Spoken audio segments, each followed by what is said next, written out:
Hey, welcome back to the Garage Space. My name is Andre. Thanks so much for tuning in. It is October 12th, 2025, a Sunday morning. Hopefully you're well. Okay, I've hit all the buttons I need to hit, I'm pretty sure. How's everyone doing? Oh, I look a bit small. Hold on. How do I fix this? I just do this.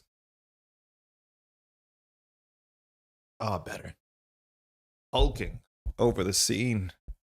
Ah, how's everyone doing today? It's Sunday. We have some Marvel Champions in for us today. We are starting a new campaign as we usually do. We do some campaign work. We'd finished our last campaign. We only had one scenario left. The deck that we played last week, the Bishop deck, it absolutely slaps. We had no struggles fighting off Strife, I believe was the last step of the campaign we were playing last week. It was like a 15-minute affair off camera. So you're not missing much. But boy, can you do damage and thwart if you're Bishop and you're set up and you have all the resources. Today we're doing something slightly different. This is Deadpool. I just want to say off the top, a couple things, I guess, for housekeeping. Firstly, a little FFG check here. We're 8 weeks late on Trickster Takeover. We still don't have it yet. I called my local game store and they said that they should have it next week, which would be great. They are also like not happy they don't get the stuff that they said they would have. Unfortunately, next week is a pretty big week for me. Next week is the Netrunner World Championship. So there will be no stream next week. In fact, I'll be in Edinburgh in Scotland and I'll be at Worlds. Now, I'm not playing at Worlds. For those who don't know, I'm a volunteer. And so I am going to be doing casting. So if you want to tune in at an exact time that this stream would be on next week, I'll put a link in this description to get to the YouTube channel. But if you want to watch a card game called Netrunner, which FFG used to put out many moons ago, the game is fantastic. But I'll be casting the World Championship. So if you want to come in and listen to somebody talk about another card game and get you excited about another card game, you know the place to go. So again, that'll be next week at this time. So we will not have a stream next week. We will be in Scotland. I think that's mostly it. Some people already have the upcoming Civil War box, worried that we're not going to get that on time, but for now we've been diving deep. And speaking of diving deep, we want to be playing characters on the stream that I have not completed a campaign with, because my goal is by the end of the year to play a full campaign of Marvel Champions with every hero in the hero pool. I don't think we're going to make it unless like we really buckle down. I think we're more than halfway, but it is October, so we should be a bit further than that. And one of the characters that I think I haven't played a campaign with in a long time, in fact, I haven't played since he came out, is Deadpool.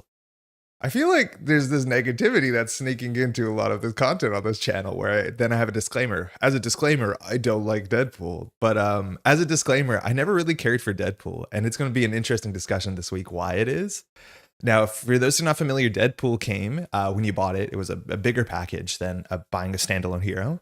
And while it did come with a pre-con deck, it came with an entire new faction aspect, they're called, right? And it was the pool aspect, which came in these pink cards. They're really nice color. And it came with a handful of cards. I want to say like 30 to 40 cards. Almost all of them are singletons. There's a lot of one-ofs. There's not a lot of cards that have multiple playsets. And it's a totally cromulent aspect that you can do any deck building with. And so, like me, like most, their first pool decks that they played were all in the pool aspect. And the pool aspect is something I haven't really touched much. I don't really want to, like, I don't have a call to sit down to be like, oh, we're going to go play X hero. Why don't we try them out in the pool aspect? And there are certain cards and certain heroes that actually work really well with the pool aspect. And pool aspect has some really fun cards too. Is this going to work? Yeah, War. Really cool card. There's cards like this. All the ones that like care about resource icons I like a lot, like War, and I think Blackout is one of them. I think these cards are sick. They're really, really cool. Otherwise, the pool faction is known for allies that don't take consequential but have bad text on them.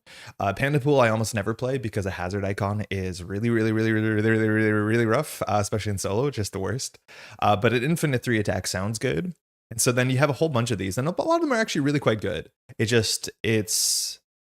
I didn't find it to hit the good cross section between powerful and interesting. A lot of times just having an infinite 2 thwart makes up for the one acceleration, or sorry, one amplify icon. But, you know, maybe some people enjoy pool a fair bit. Now, today we're playing Deadpool, but we're not playing in the pool aspect. In fact, we're playing a protection deck, which I'm kind of excited.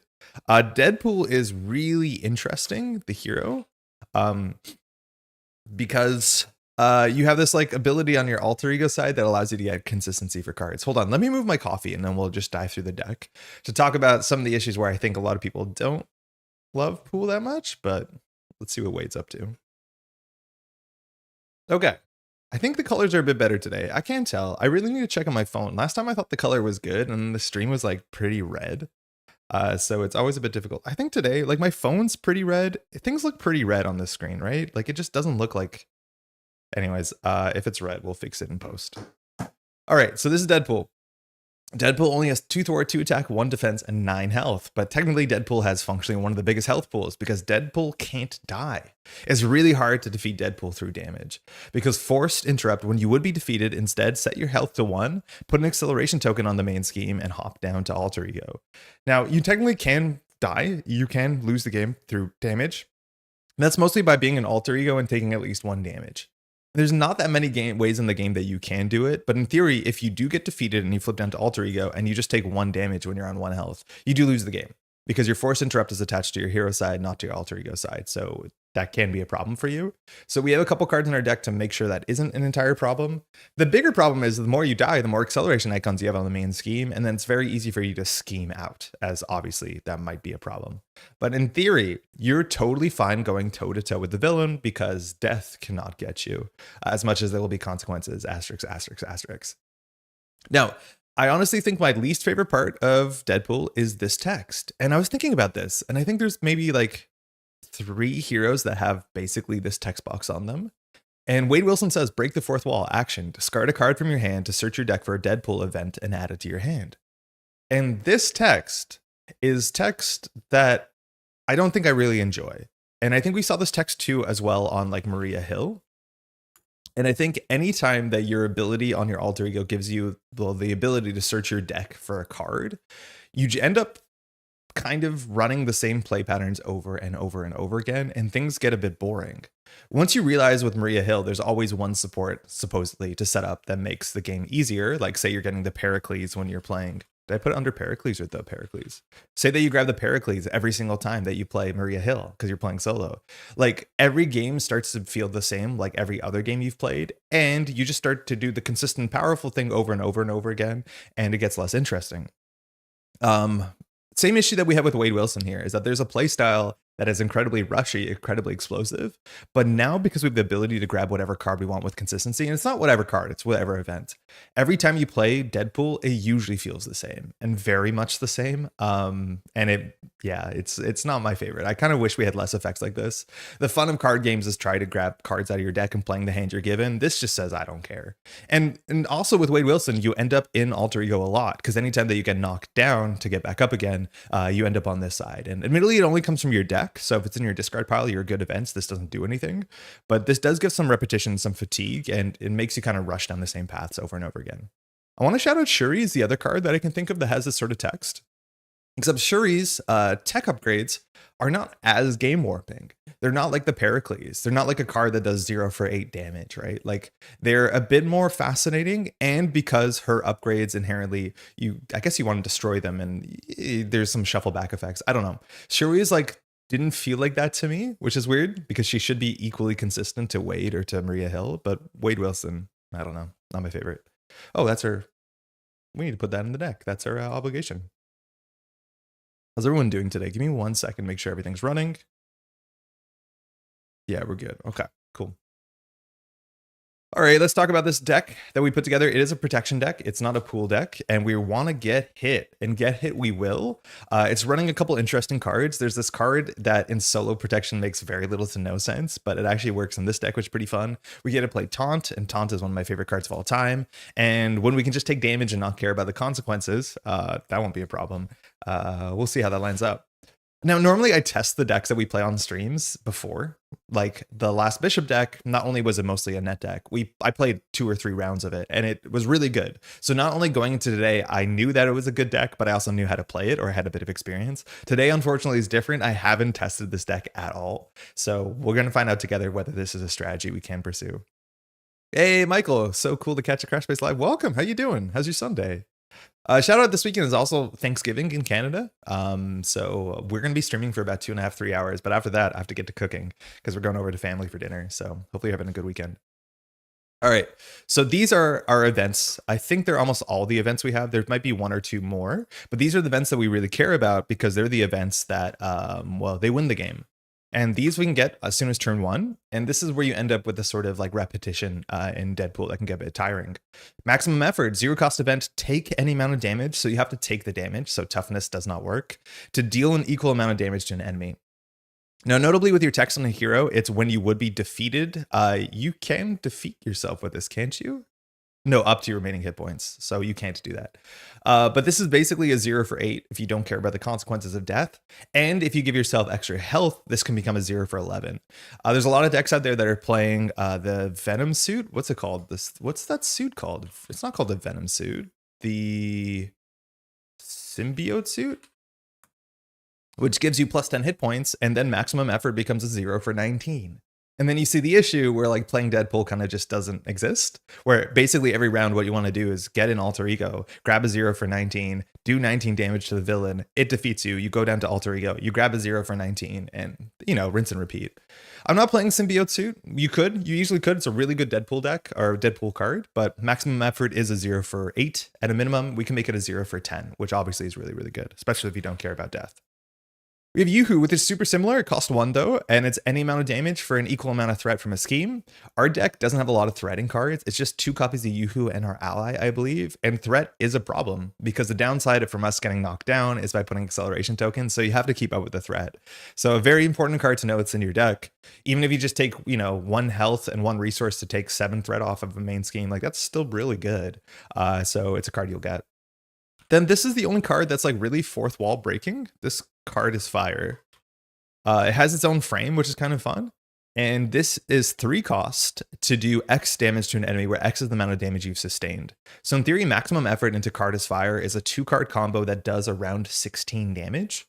Because you can take 8 damage with maximum effort, and then you've sustained 8 damage with the card as fire. And that is a cromulent turn. This is why you end up like just rushing villains down, and text on other stuff doesn't really matter. Card is fire. If it's in your hand at the end of your turn, you take a damage. That can be a problem. This could be an issue if you're floating at 1 health after taking a lot of damage. But this card's really expensive. I think that's kind of the shtick to this card, is that it is very expensive. It's not that good. Like a 3 for 8 sounds okay, but there's a lot of board states where this is not a 3 for 8. But you can always just pitch it as a resource. So I'm not 100% sure about this card. I thought this card did AoE damage, but I've always been underwhelmed by this card. But in theory, effort into card is fire is a lot of damage, and you can knock out villains in 1 or 2 turns if you just rush down, which we might just end up doing on accident. Hey Art, how's it going? Welcome. All right, Chimichanga Truck, really cool card. Very, very fun card. And this makes our game plan make sense. 2 cost support after an identity. So it doesn't have to be you, but it will be us in solo. After they exhaust to ready with the basic recovery, you ready that identity. And that's really important because not only do we have 8 recovery, which should be all our health, that means if we start an alter ego, we basically get a free card that says recover for 8. So we can basically start at 1 after we get knocked down, we can recover to 9 and then grab our favorite event and then jump into hero mode and start smashing. Card's really, really, really, really, really good. And it means that we might not get one shot by the villain, which is kind of nice. Exhausting personality. We have a couple cards that scale based off of the amount of acceleration icons, and we'll be getting them pretty quickly. This says either. This is one of the events we can get. So it says place one acceleration token on the main scheme to stun and confuse the villain. That's really good text. And actually confuse is something we care a bit more about than stun, because we can't die functionally. So stun doesn't matter, but confuse really does matter. Because if we get knocked down and there's a bunch of threat on the scheme and then the villain activates again, that villain will scheme guaranteed because we have just been defeated and sent to alter ego. And so this will stop us from losing the game.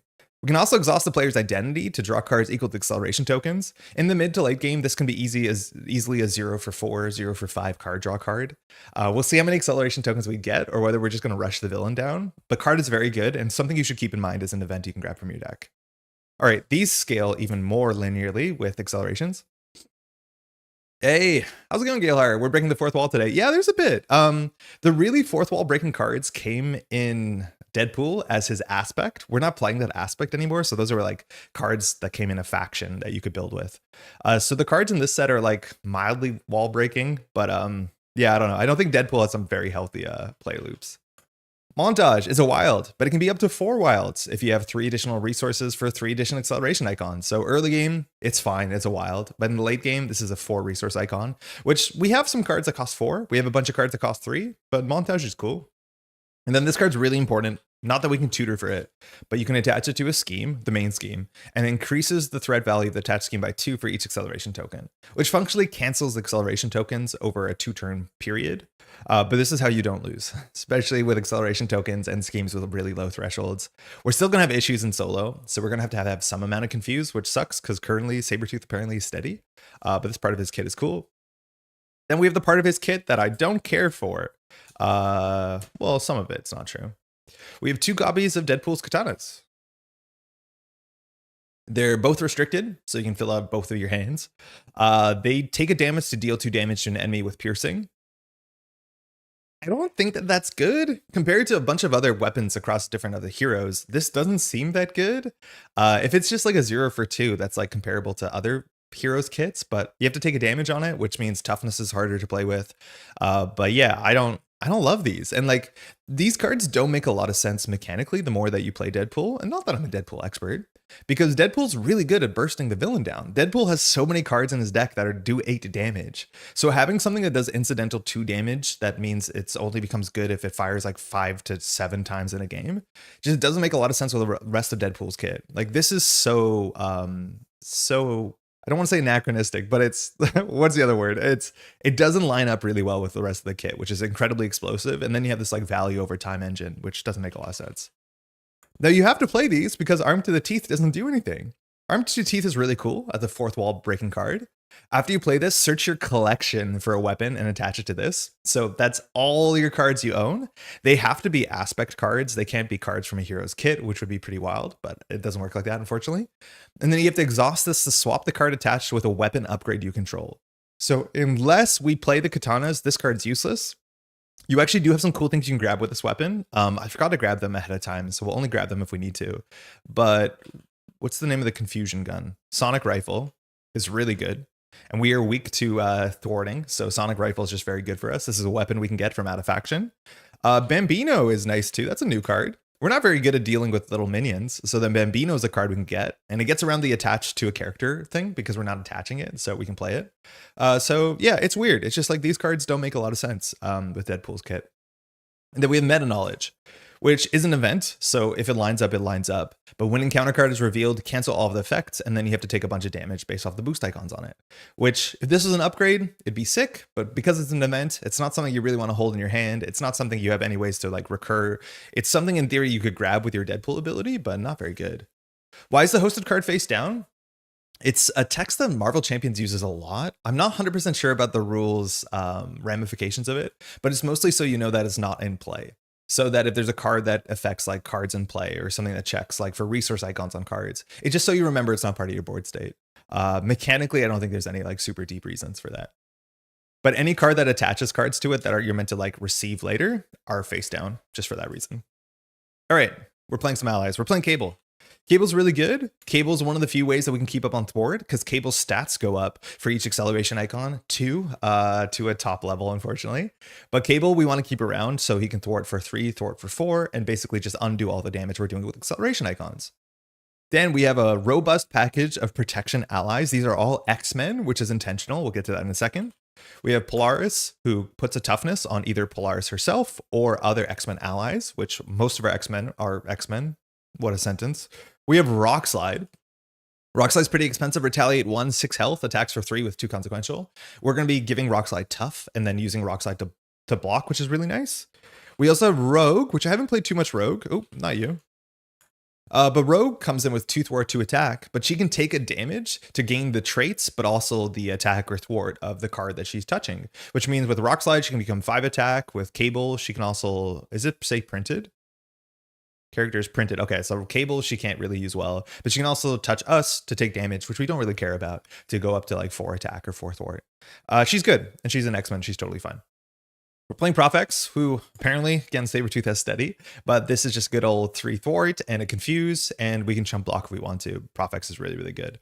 I'm not playing Nick Fury. I tried. Probably should, but we're not.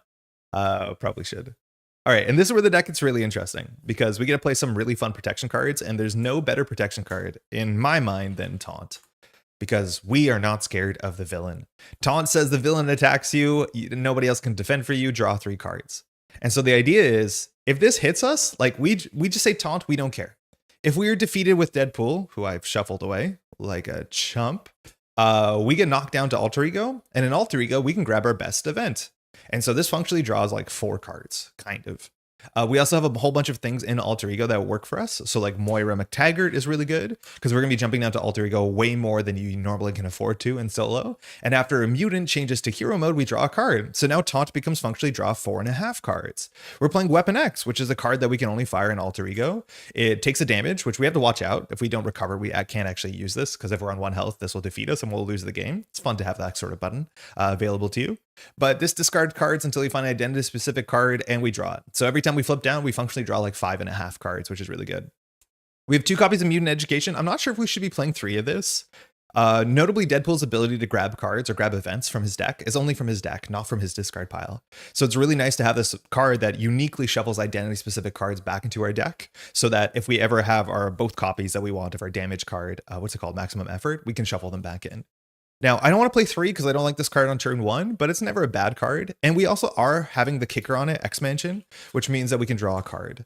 Now, I don't love X-Mansion too much. Healing is kind of inconsequential. We can heal mutants or X-Men's in Alter Ego, and we are a mutant as much as we're never an X-Men, really. We can heal some of our allies, but this just gives us more benefit from being an Alter Ego. That's sweetened that deal, let alone it makes Mutant Education a cantrip, which is cute. But this is the package. This is why I really wanted to play this deck, so that we can taunt, we can draw a lot, and get all of this value when we're down to Alter Ego every single turn. Okay, this is a card that is so weird and technically so interesting, but doesn't work really well at all when you're playing solo for a whole bunch of different issues. The more that you think about this card in person, or in practice, excuse me, the less it makes sense. It's a 2-cost Alliance card. Alliance just means other players at the table can pay for that cost or can help you pay for that cost. Not relevant here, obviously. And it says when any amount of threat would be placed on the main scheme, exhaust an X-Force, which we are, and an X-Men, which almost all our allies are, prevent that threat, and then each of those characters get a tough status card. Now they are exhausted, which is definitely a downside, but in theory, this seems like a good card. As soon as you start playing it, you realize it's really awkward because it's a hero interrupt, so you can't play it when the villain schemes. That generally happens after the villain activates, so if you defend to block, you can't exhaust yourself because you're already exhausted. It makes your allies exhausted, so you lose value on them, so they can't really block, which means the toughness that they just get is not usable for the next round, which sometimes that's okay. But the biggest thing is, like, if you're in hero mode and you're the solo player, it's very likely the only threat you're getting every turn is the 1 threat per turn on the main scheme. Now, luckily, Deadpool doesn't care about that because we put a lot of accelerations on the main scheme. At step 1 of the villain phase, we might be putting 4 or 5 threat on the main scheme before the villain activates. And that's the perfect time to play Serve and Protect because we deny 5 threat consistently without hoping the villain is scheming against us.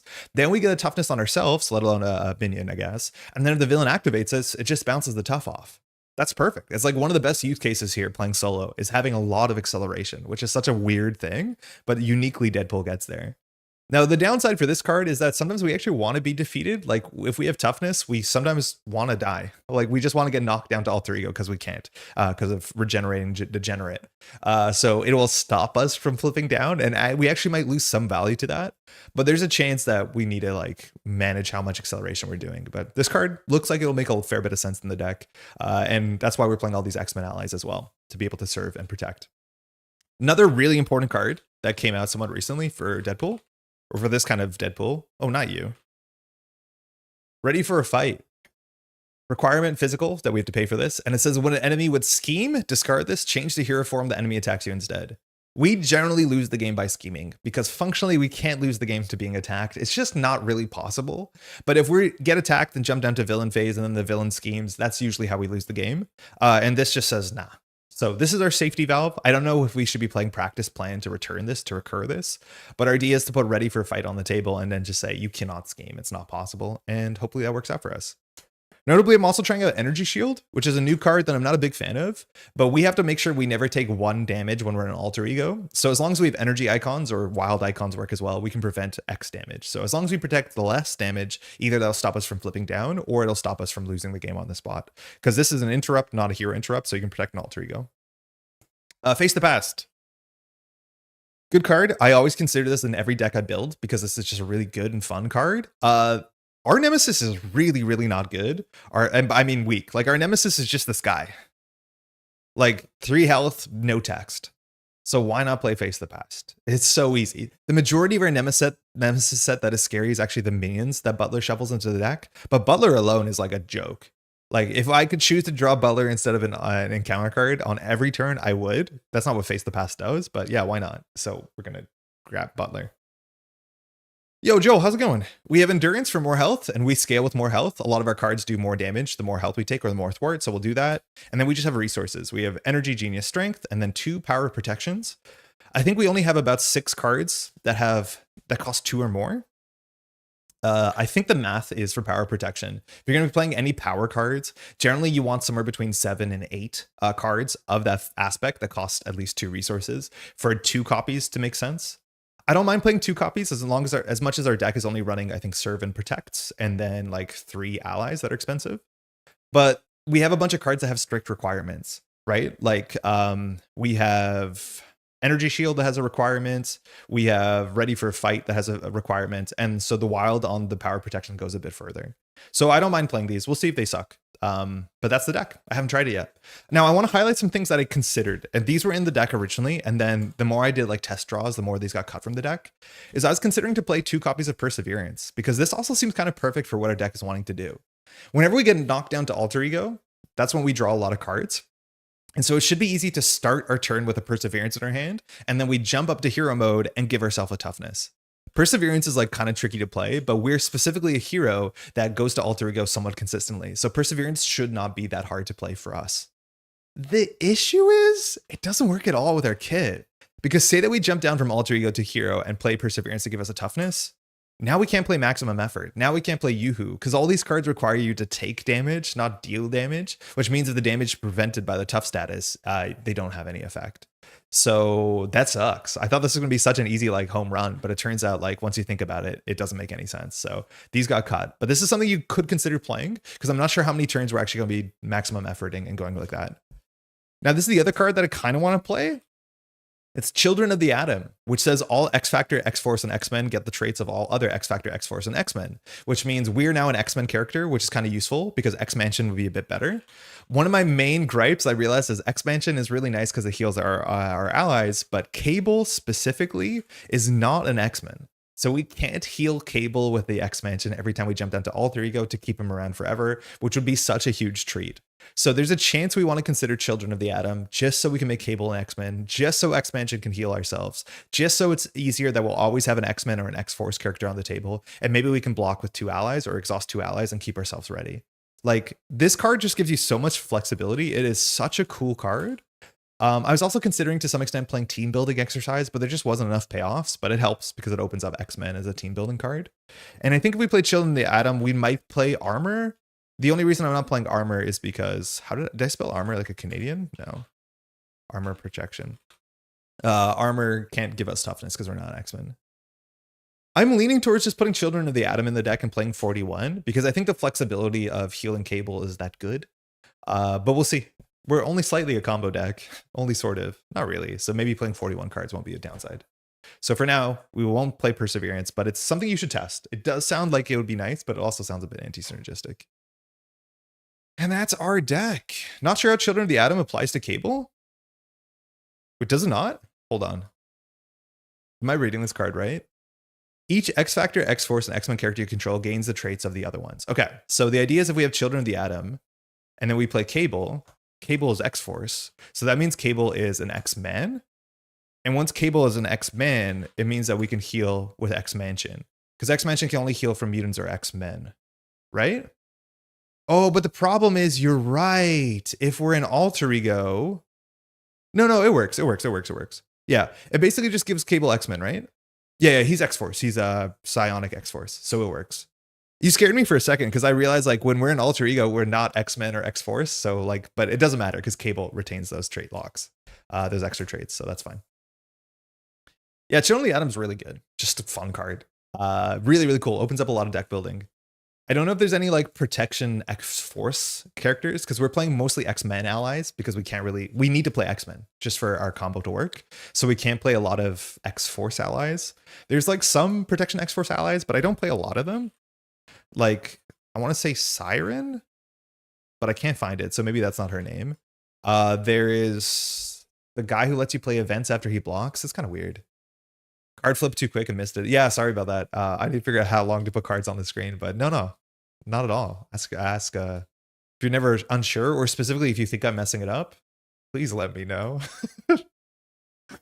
In some ways, it's like, it's so, making content and talking, to chat and doing everything live on camera, like, you're going to mess stuff up, and I'm totally cool with it. And at the end of the day, people correct you, and that's good. But then the other side of it is you log into YouTube and you're like, ooh, yippee, I got 3 YouTube comments. And then you look at them and they're all like, you did this wrong, you did this wrong, you did this wrong. And like, obviously people are saying that and they mean well, because I'm asking for this sort of feedback. But then I realize, like, future Andre, when he logs into like a bug report list of all the stuff he messed up live, it's like, ow, it hurts. But that just means one day we'll play perfectly and there'll be no comments.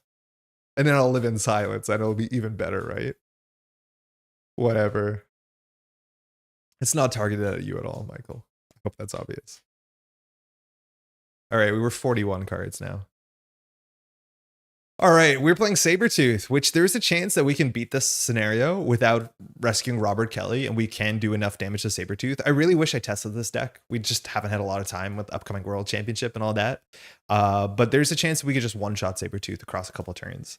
Now, Sabretooth will put up a fight because toughness sucks, and also there's healing. That's kind of Sabretooth's thing. So not going to be the easiest to rush down compared to like playing Rhino, which I was considering because it's kind of fun. But our setup here is relatively complicated, and that's because we've been using Villain Theory's modular recommendations. A nice user put together a website. I'll link the name in the description, but it's called Modular Champions, and it just has all the, like, recommendations of like all the mod sets. I know that they said they're going to update this. I wish it had the stars on the ones that Villain Theory really recommended, but we're going to be playing one that's meant to add +1 difficulty called Mutant Mayhem. So we're playing with Genosha and we're playing with Infinites. So we'll see what that does to us. I only picked it because it sounded fun, and mixing up Sabretooth sounds good. Haven't noticed any mistake yet. Good job. Thank you, Gailhar. That's what I need. Excited to see you in a week too, huh? Less than a week. Weird. Okay, let's do this. So we're playing Sabretooth. We're not playing stock standard, so Sabretooth starts here with mostly treacheries. There's no minions. We have some side schemes and some attachments, and almost all the side schemes are actually like good for us. I think a couple of them heal Robert Kelly. Stalked by Sabretooth. So the setup here. Oh, hold on. My pedal's not set up. For those who don't know, I control my camera movements and everything with the pedal. So I'm using my feet. So think about my feet every time you see a card move. Yeah. That's good. So put Find the Senator side scheme into play, attach Robert Kelly to it. So that's this whole setup. Find the Senator just says it has 5 threat on it. It has a crisis icon, which is an issue. So we can't take threat off the main scheme. Acceleration might be a problem. And once we clear the 5 threat, we control Robert Kelly and we enter stage 2 of this fight. That's mostly it. It's underplay under no one's control. Let's flip this over. So no limit. We can't lose to this thing, but every time it gets threat on it, Robert Kelly takes some amount of damage. It's 2 damage early, and then it's 3 damage later. He only has 9 health, so he's not going to survive that long. But that's mostly it. And then eventually we'll rescue him. So in theory, if we could heal Robert Kelly, which you're not allowed, it tells you can't do that. You could hang out here forever. We have Frightened Police as well, because we are playing on campaign mode, because I like the campaign mode a fair bit for this box. It says when defeated has a crisis icon. So we have a couple crisis icons. We flip this card over. Oh, we have to go grab the cards from that set to shovel into the deck. This is the Future Past set. It has a whole bunch of like pretty bad encounter cards. Oh, we're not doing, yeah, I guess we can't actually, no, we could in theory do like the encounter upside cards. I didn't consider that. Okay, for the simplicity of this stream, I think we might not play with this, because we have the ability to add cards to our deck. Okay. In Mutant Genesis, one of the campaign things does is there's these 4 classes of cards. They're called like Brawler. I don't know what the other ones are called. They all have names like that. And your class, kind of like we're playing Dungeons and Dragons, is based off of what aspect you play, and then a secondary aspect you can choose. And as a benefit, you're allowed to pick cards from the alternate aspect and add them to your deck during deck building. And then every scenario, you get one of these random benefits that are one-time use usually, and enjoy them. They're good. And every time you do something good in the campaign, it means the next scenario, you'll start with one of these boons. I'm just going to ignore those for now, which means I'm just going to ignore Frightened Police for now because I don't want to set all this stuff up because we're already a bit late today. But it is a cool thing to do. I'd recommend it. So if that's the case, that's all we have. Let's talk about what else we put on the table. Indeed, in 4 days, we have Genosha. So this is a setup card, so it'll start in play because we chose to play here. It's special ability, which will fire rarely, but sometimes, says to place 1 threat on the main scheme. That's not great for us. And the villain gains steady. Steady means that you need 2 stuns or 2 confuses for that to convert. We're also playing with the Gene Pool, which is a really fun one. It really disincentivizes us for blocking with allies, which should be no issue with our deck. So it says after an ally is defeated by anything other than consequential, place 3 threat here. Now this threat doesn't seem like it does anything, but there's a whole bunch of minions, and I think it's mostly minions. I think it's the only card in the deck that cares about the number on here. And we need to make sure that this number stays down, ideally underneath 3, because the minions, that there's a lot of them in the deck, they start doing bad stuff to you at 3, 6, and then 9. It's really quite bad. So we want to make sure it keeps down. And I think that's it.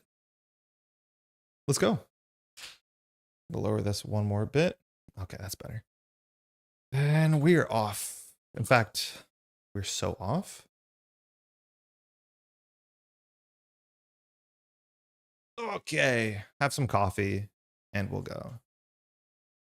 All right, everything's been shuffled. We shuffled this a bit earlier. I'll just shuffle it for the sake of the stream. Sabretooth has 15 health. I guess we haven't seen Sabretooth yet, huh?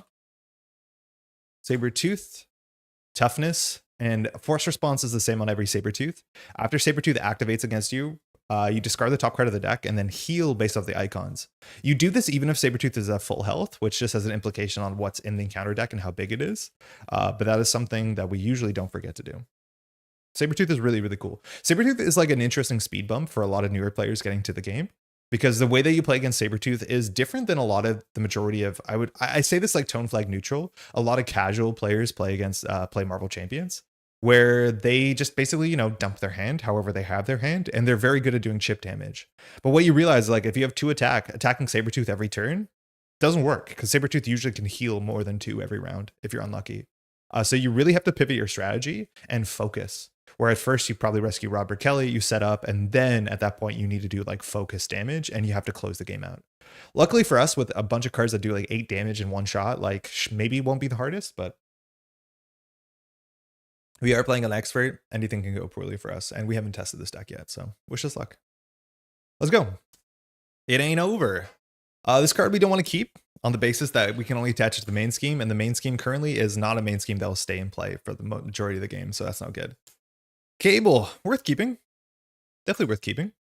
Oh, not you. There's a shortcut for this. Ally, that's it. Okay, so we might keep that. Power protection is a maybe, depending on what we draw. Energy shield is a no. This thing doesn't really do that much. We don't need to set up with it that aggressively. Face the Past, we can grab. This just draws 3 cards, and it grabs our, I think he has 3 health, Nemesis. It means that we can't attack the villain this turn, which is like whatever. Maybe we just ignore this and just play full aggro into the villain, which is kind of the Deadpool issue. So maybe that's an okay. And we have Rogue. And Rogue is a good setup. I think I actually prioritize getting any X-Men on the table, because if we don't have X-Men, we can't do our cool plan. So if that's the case, we'll probably do this. We can maybe keep Face the Past. We have to realize with our alter ego, we can grab any card, any event. And so it's very easy for us to go grab the 8 damage attack, which I think we probably do. So if that's the case, we don't do Face the Past. There's the Servant Protect we're talking about. Moira, we can maybe set up. Energy into Moira is good. And a Taunt. Ooh, Taunt.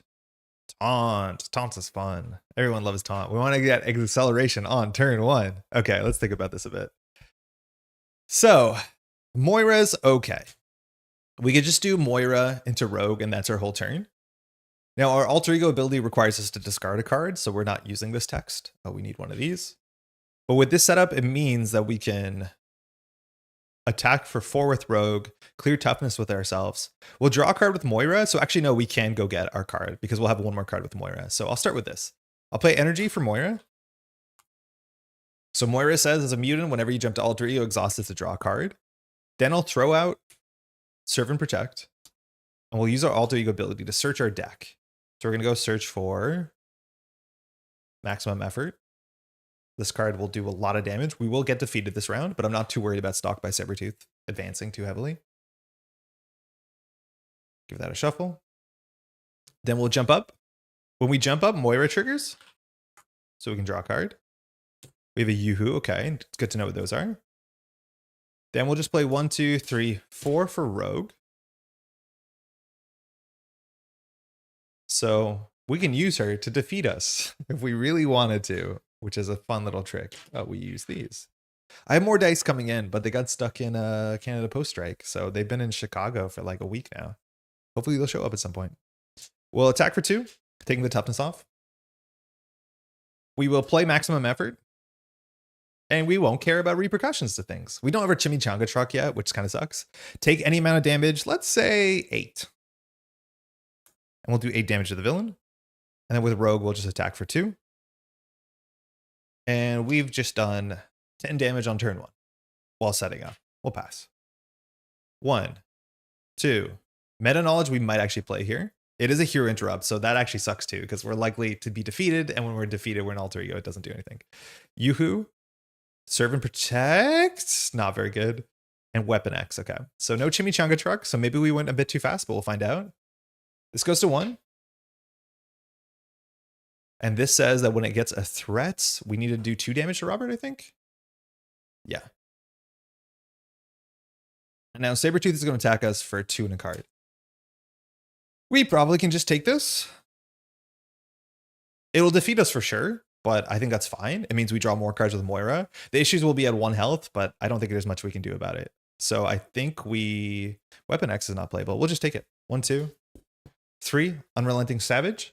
So we take 3 damage, which means our hero text kicks in, which says when this happens, we jump down to Alter Ego. We put an acceleration.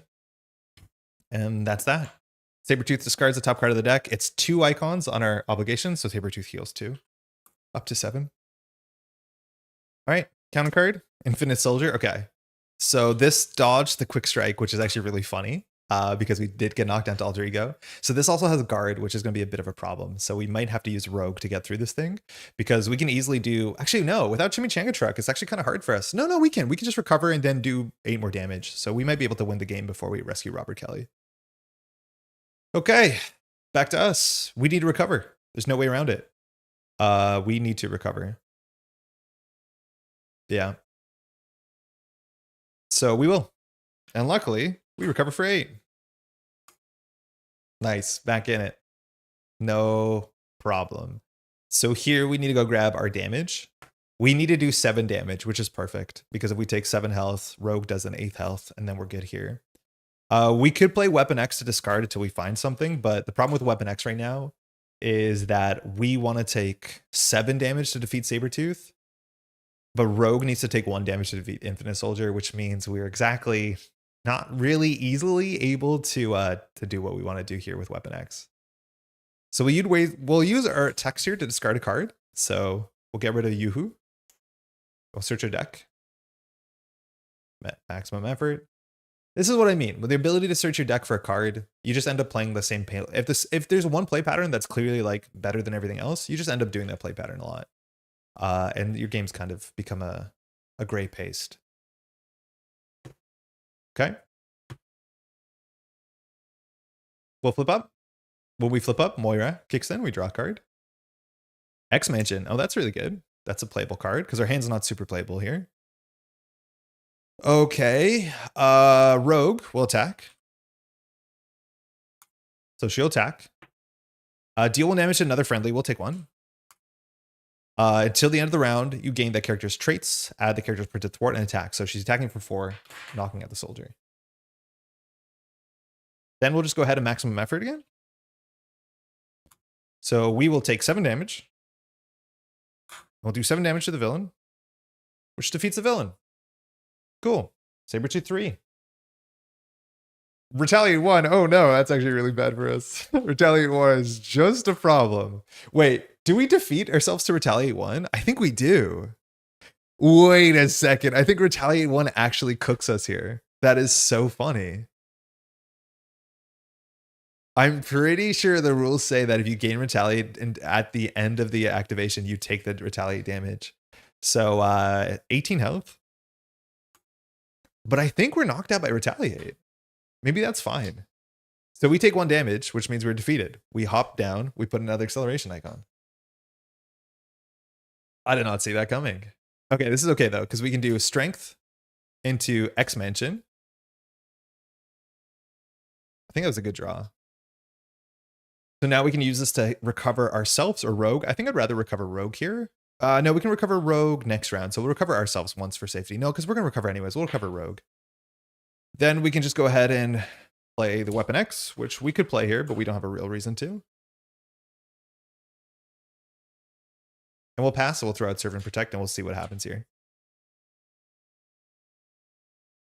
Draw 6. Exhausting Personality. This thing draws a lot of cards now, which is really good because we have 2 acceleration icons. Montage is a 3 resource card. Arm to the Teeth, whatever, it doesn't do anything. Prof X for Confuse, which is fine. This card is Fire, which can do a lot of damage. We might have lethal this turn. And Taunt. The best thing we could have drawn here is technically Mutant Education, so we can get our maximum efforts back into the deck. I was not sure whether we should be playing 2 or 3, but the issue now is all our maximum efforts are in the bin. And so the only thing we can grab that does like damage is this card is Fire, but then we get knocked out by Retaliate. All right, stalked by Sabretooth. So after resolving step 1 of the villain phase, so this goes up by 3, so it goes to 4. Deal 2 damage to Robert, 3 damage instead of the at least 6 threat here. So we still do 2 damage. Sabretooth Schemes for 2 and a card. Boost icon on Nowhere Safe. Oh, by the way, I didn't say, but we are playing on standard 3. So we place 1 counter on Pursued by the Past. And we have to discard an upgrade or support we control. I think it has to be Weapon X here. Okay, so that was just 2 threats. So now this goes to 6. Sabretooth heals. So we discard Medical Emergency. That would have been a cool draw. That's in one that heals Sabretooth. And we draw Police State. Okay, I wonder if this one we have to care about. So it comes in with 3 threat because of Hinder 1. When defeated, the player searches the scheme, finds escaped mutant. Sorry, the player who defeated the scheme finds escaped mutant attachment and reveals it as a hazard icon. I'm not sure what escaped mutant does, but I think a lot of the cards in Genosha care about it. I think it's an upgrade, or sorry, an attachment. Each Genosha minion that engages you gains Quick Strike. Resolve the special ability on the setting to discard this card. Okay, so we don't care about that now. You take Retaliate if the attack character was not defeated, so maybe you shouldn't have taken it. So the way that villains work is a bit worse. So if you knock out a minion, that's fine. You don't take Retaliate. But the issue is we knocked out Sabretooth 2, and then he becomes Sabretooth 3. So our attack, from my understanding, finishes against Sabretooth 3. And Retaliate is the last step of the attack chart, if I am not mistaken. So I think specifically you're right. If you knock out a minion or you knock out a villain to win the game, you don't take Retaliate. But I think in this circumstance you do. At this point, it's like hard to fix, and I don't think we would, but still definitely worth knowing. For sure worth knowing. Okay. Has the villain been defeated? Stage 1 of the villain's been defeated, but now we're attacking stage 2. Technically stage 2 to stage 3, but sort of. It just spit all over the table, you gross, gross guy. Okay. We got some things to do. No chimichanga truck. We should be able just to clear Police State. This will go up to 9. Robert Kelly will be fine. Robert Kelly will be fine. So there's a chance that we don't recover. Because we want to play this card as Fire. Because if we recover, this card as Fire does nothing. But if we don't recover, this card as Fire is a bit Fire. The issues will die to Retaliate. So if that's the case, we need to use X Mansion on ourselves to heal us to 2 health. So when we play this card as Fire, we don't just like straight die to Retaliate. Then we need someone to take the toughness off, though. I think no matter what, we exhausting personality here. I don't know if we might use our ability here. Like, this is the fun thing about Wade, is that we can use our alter ego ability just to functionally thin our deck, right? So like, I'm going to throw out Arm to the Teeth just to search our deck. And we can take a card as Fire out of our deck. This might be wrong. This is our last legal target. But I think our hand will have enough cards to be able to afford to be able to do this. I would have to think about this a bit more, but maybe this is right.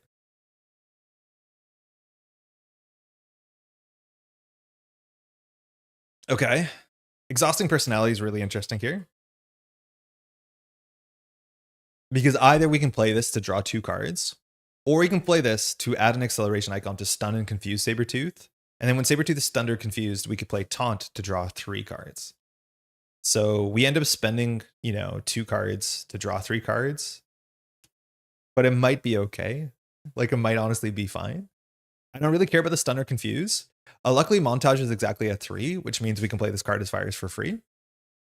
But we have to figure out whether we want to play Taunt or whether we want to just draw 2 with Exhausting. Drawing 2 with Exhausting is probably fine. And one of the other differences is it's about how many resources do you want versus how much do you want to draw through your deck. I actually have to think about this. Police State's not that big of an issue. Robert Kelly's probably okay. I think there is an encounter card that just says Robert Kelly takes 1 or 2 damage. That will maybe lose us the game. Yeah, that will probably lose us the game if we draw that. But this is easy. I think we just draw 2 with Exhausting Personality. I think that's good enough. So we will X-Mansion ourselves to recover 1. Cool, because we're a mutant. And I think that's it. Then we'll flip up. When we flip up with Moira, we draw a card. We drew Rock Slide. That's fine. If Rogue takes off the toughness, she's defeated, which doesn't feel good. But I don't know what else we can do about that. We have to take the toughness off. So Rogue will attack, takes the toughness off, and is defeated by Retaliate. Retaliate happens first, and then Consequential happens, so she doesn't get gene pooled, I don't think. Consequential is the last thing. Pretty sure. Okay, we'll do Exhausting Personality. So we'll just draw 2. Yeah. Nice. There, we drew our Mutant Education. Unfortunately, slightly too late, because that is a card you can't play in hero mode. But that means we can set up, if we get knocked down and we hold on to this Mutant Education, we just shuffle maximum effort into our deck and we're almost guaranteed to win. So, almost guaranteed to win, we say. That means we will... This card is fire. Deal X damage to an enemy. X is the number of damage you have sustained. So we've currently sustained 7 damage. And so Sabretooth does 1 retaliate to us. Okay. If we do it again, we get knocked down, and then we can Mutant Education. Wait, is that not perfect? Yeah, I think we should just do it again.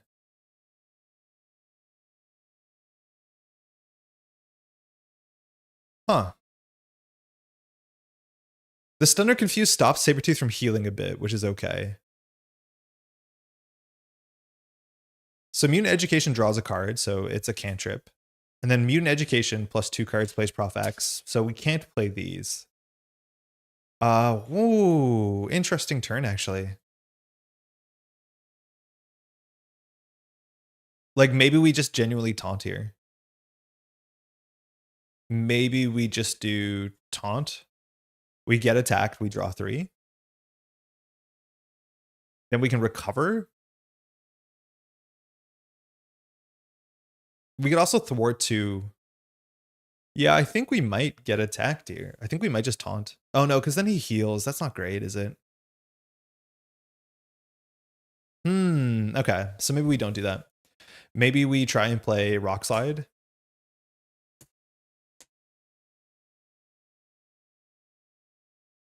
No, I think we need to get confused. Oh no, it's a steady. Yeah, it's a steady. Because there's a chance that if Sabretooth activates twice, it's a problem for us. Because Robert Kelly will die. Oh no, this is only for step 1. So actually we don't care. So we could clear Police State by doing 1, 2, 3. And we can just hold on to Mutant Education. This will confuse. We'll clear this. We will just thwart for 2 off of that, I guess. Yeah. Yeah. Are we able to do 11 damage next turn? Maybe we have to play this card as fire. Like, we could just do this. Draw 2 encounter cards. Card as fire. This defeats us. Mutant Education draws a card. Whoa, this is tricky. Because this does 8 damage, which knocks Sabretooth down pretty low. We get defeated. This goes to 3. We go down. Mutant Education shuffles into our deck. We draw a card. We won't be able to play this hand usually. But we have to survive 3 encounter cards. But like, scheming on this doesn't matter. It's just whether Robert Kelly survives or not. Let's try it. This seems more fun. So I'm going to play this card as fire. Yeah. There's no way you play Prof X, so we should do this, I guess. Yeah. Moira. We lost Moira. Okay, so this is going to do 8 damage to the villain. But we're defeated by Retaliate. So you know the drill. Put a little thing there. We flip down. We're at 1 health. Want to make sure our hero ability actually says that, because this always seems a bit broken. When you would be defeated, instead set your hit point style to 1. Change alter ego. Okay, cool. All right, we're still ready. So actually, we could have thwarted before we did that. Quick strike doesn't matter. Attack for 2 would defeat us. So it doesn't really matter what we thwart. So I guess we should just recover. And then we will play Mutant Education. So choose up to 2 identity-specific cards. So we'll do 1 card is fire and 1... Actually, no, we should probably do, 1 card is fire in theory, and then we can do 1 maximum effort. It might be right to shuffle in the card that draws based off acceleration icons. And because we have X-Mention, we can draw a card. Okay, can't play that. We'll recover for 8. We'll pass. 1, ready for fight. Okay, that's a cool card. Card is fire. We shuffled that in. Mutant Education. Okay, so now we have a lot of power. Polaris, Chimichanga Truck, and Deadpool's Katana. Okay, again, I don't understand this card in the context that we can do bursts of like 13 every other turn. Why would we play this thing? All right, stock by Sabretooth. It goes up by 4, so it goes to 10. Which is going to hurt our friend here. So we just have to hope that the counter card deck is nice to us, which, like, that's fine. So 3 damage if there's at least that much threat on here. Sabretooth is scheming for 2 in a card. 1 boost icon, so that's 3. Recovers, heals for 0, because it has a star. And then we draw 2 encounter cards. First, drawing nearer. This doesn't matter. Yo, Brennan, how's it going? It's a space. Hopefully you're well. So this card will mill at top of the deck, which is fine. This would be annoying if we milled exactly our 1 copy of maximum effort, but we can always get it back with Mutant Education. Second card, Feral Rage. This doesn't matter. So it's a scheme. Comes in with 4 threat and acceleration, or sorry, a crisis. When defeated, Sabretooth attacks the player defeated this. So we just have to figure out how to do 3 damage, which shouldn't be hard at all. So drawing nearer, we discard a Katana. This goes up to 2. We'll just keep this simple. We'll throw out the Katana, search our deck for any events. Maximum effort. Deadpool wants to hurt, right? I think the Katanas are supposed to help for that. But it's like the game is 4 turns, right? Like this is our 4th turn. How are you meant to play this and do enough damage for this to make sense when you can win the game in 4 turns? And also, like, taking damage is a cost. Like, Deadpool wants to take damage, that's for sure. Maybe you want to use this when you have 1 health to flip down, and, like, that's kind of your shtick, that you want to control that. It just doesn't make a lot of sense, right? We'll flip up, we draw a card with Moira, and then we'll just do maximum effort. We'll take, I don't know, 7 damage. We'll do it. We'll take 8 damage. Villain takes 8. I've never done that, but we've defeated Sabretooth before we got Robert Kelly. Just that simple. Cool. And again, this is different because the scheme is uniquely a scheme that we don't care about. We would probably have to grab a Yoo-Hoo at some point. Otherwise, our thwarting is not very good. We have to probably consider shuffling in a Yoo-Hoo there if we want to be safe. Because, yeah, this is usually going to be a problem for you. The deck seems very explosive and this card is so slow. Yeah, it's weird. It's really, really weird.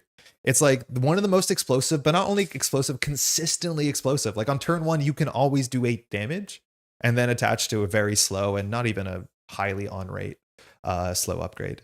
And then the issue is you have to play the Katana because if you want to play his arsenal card where he grabs a weapon, you need another weapon, and like now you're even deeper into the tank. All right, recover to 9, and let's go on to the second scenario. Second scenario is going to be a bit harder because there's a lot of minions, and we're not very good at dealing with minions. We have no AoE damage. Maybe we're going to need our Katana a bit more here because, yeah, there's just no AoE damage at all. Robert Kelly, take the shot. Don't save me, just take the shot. Okay, yeah, I'll take the shot, no problem. Weird, I've never done that. Seems technically possible. Okay, where did I put Sabretooth 1?